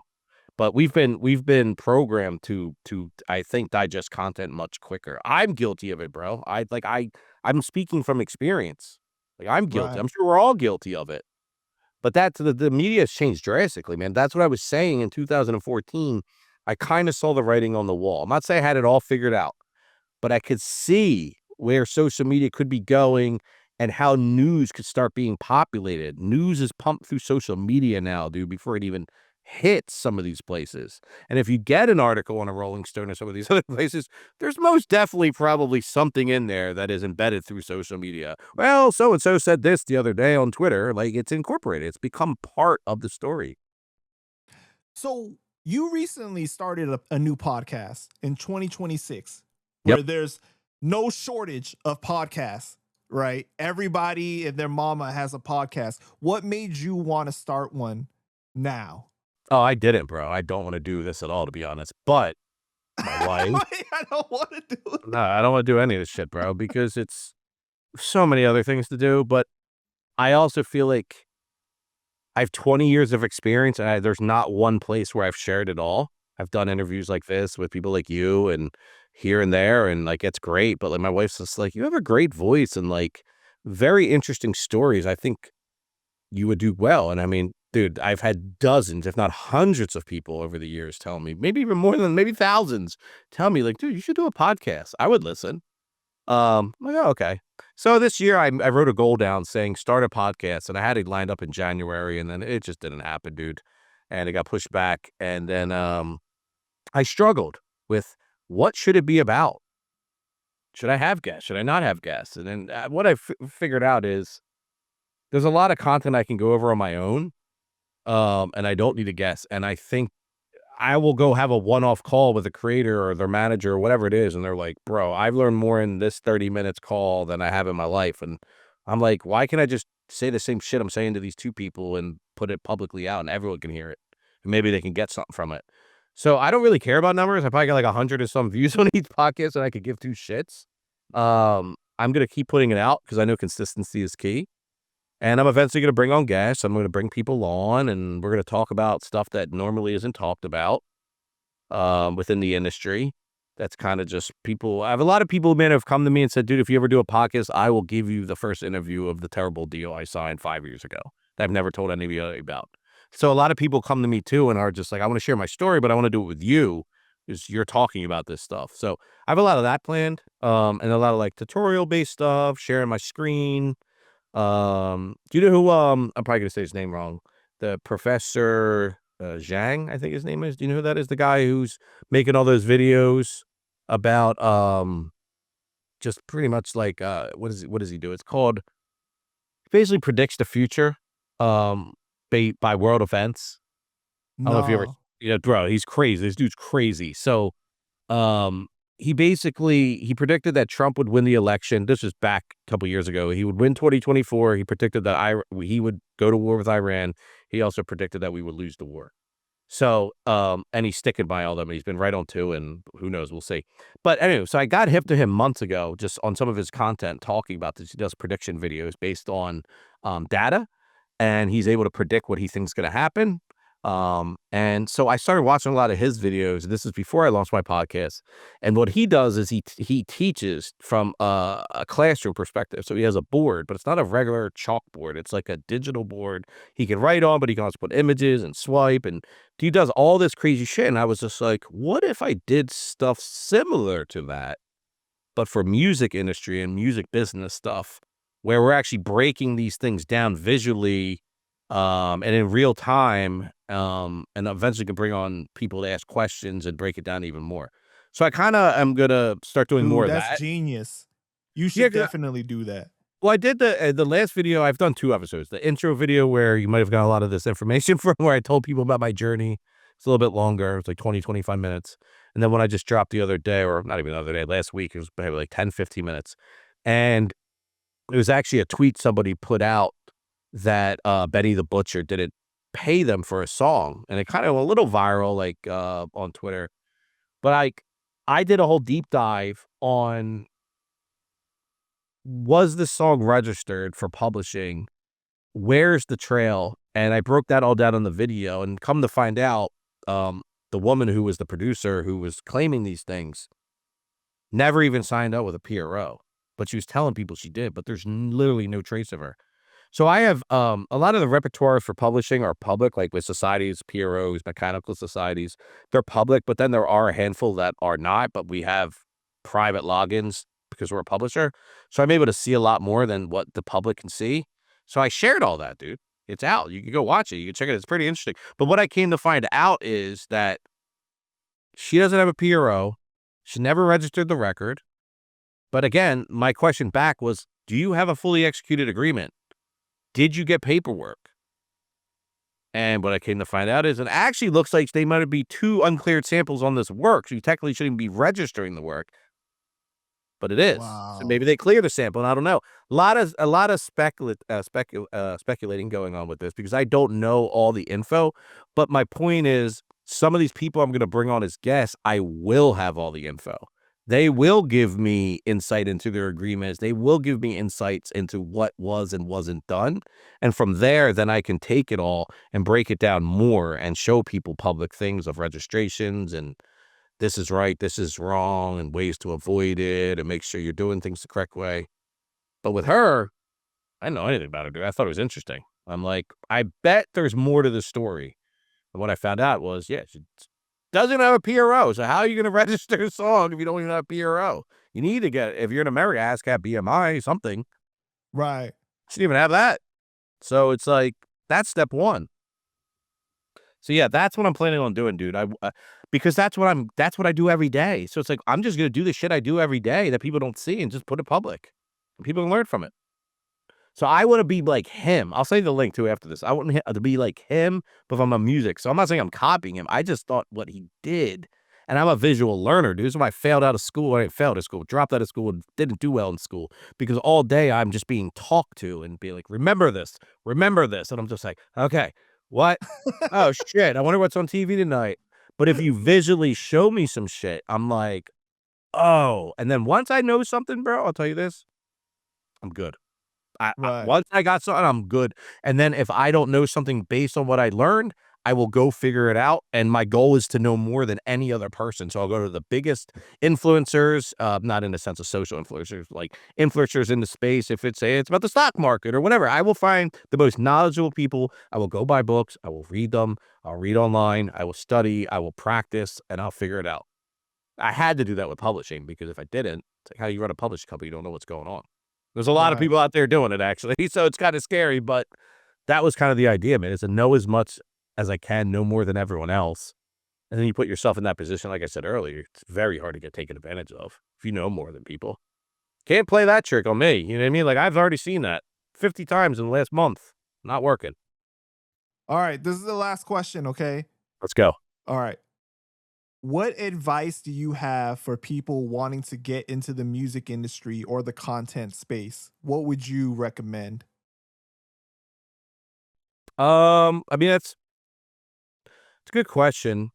Content space, how? Content space in music or just the content space? Because I mean, like, dude, you can go make videos on cooking or making bread or so that's like it could be a very generalized answer of getting into content, but I'm assuming music. Correct me if Yes, I'm wrong. music. Um, this is something I've told people my whole career, man. I still stick by it, and maybe it will work for you, maybe it won't. But what worked for me and what I've seen work for a lot of people, and if you actually go look at content creators specifically in music, they all usually have some things that stick out, right? And it's being genuine, dude. I think it's very easy to think I need to act a certain way or talk about certain things because that's what people want. This is what's buzzing. I can go to Google Trends and see what's trending, and I can talk about all these popular things, and that's got to be a good recipe, right? Sure. But do you love doing it? Probably not. So what I love doing is helping creators, and I love publishing, and I love figuring out the business. I like to figure out all the things that are wrong with it, try to find solutions on how to fix them, and then I share that with people.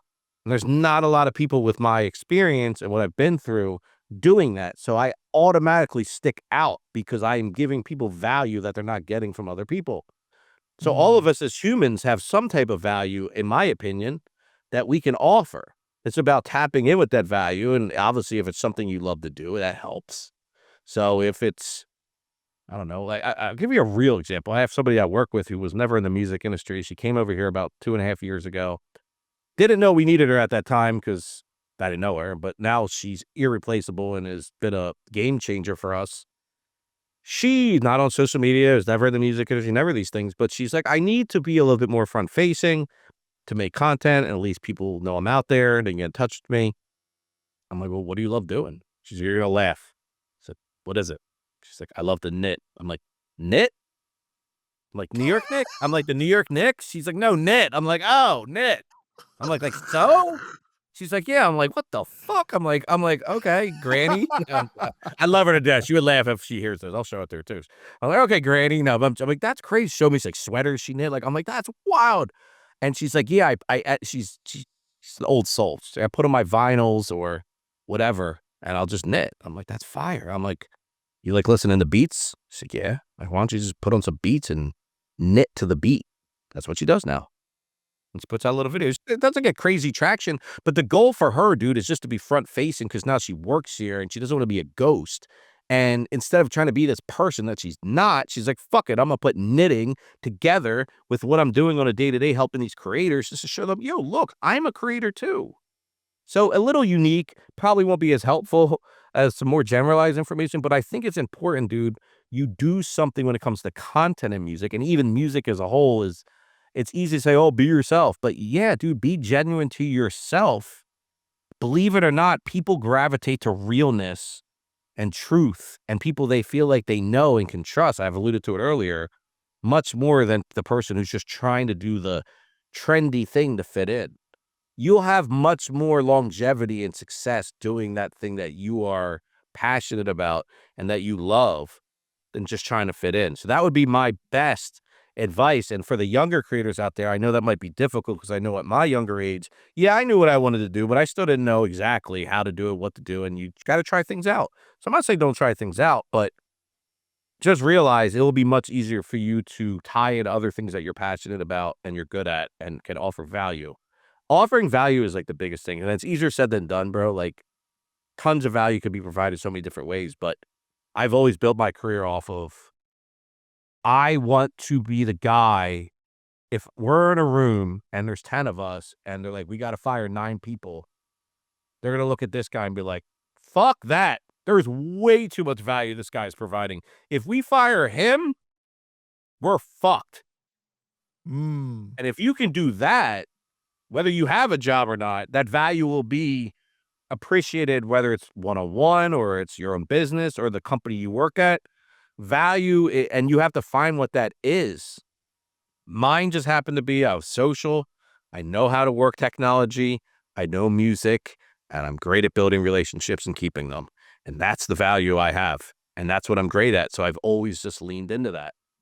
So that's why it was tough for me to make a podcast because I'm like, I'm not a fucking podcaster. All right? I don't really enjoy podcasting.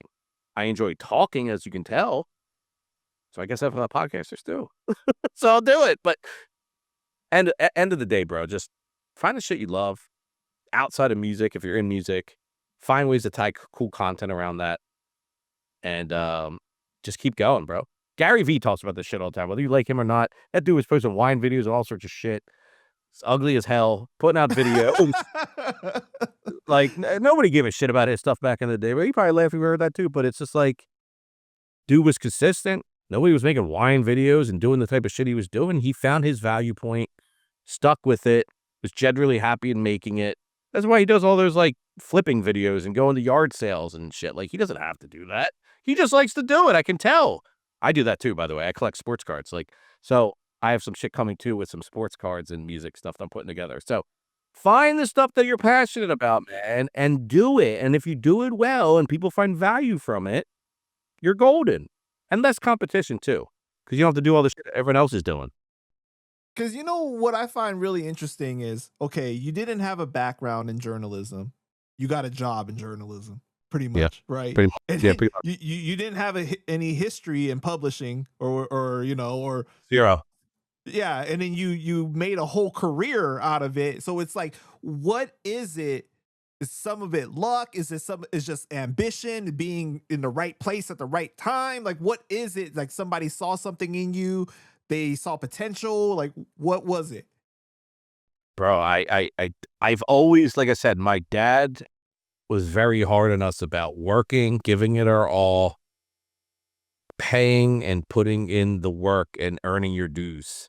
So everywhere I went, even from OfficeMax, I was 21 as the youngest assistant manager in the whole district. When they would fire store managers, they would send me to the stores for a week to run. And I'm bossing around 30-year-olds. They're looking at me like, who the fuck are you, kid? So it was more or less that ambition that always told me to be better. I want to be better. And then with the music thing, I have a very big chip on my shoulder because I was never given any opportunities in my own music career, shopping music. There was gatekeeping galore. I didn't like it. So the chip on my shoulder now is to pay people and not tie them down to crazy deals and put them in shitty situations and all that. So it's just, again, I think, yes, intuition's part of it. Hunger, curiosity, I think, is a very big one that I look at. Things that make me curious, I look into, and then if it makes sense, I try to learn as much as I possibly can about it. And just honestly, dude, I've missed a lot of family stuff and events, and to do this, you got to sacrifice too. That's the other thing. Sometimes you got to do the shit the other person doesn't want to do or the other people don't want to do. But you're right. I started as social media, ended up being a journalist. Didn't plan on that. I did write poetry in school, like I told you, so there was something there, but not formally, right?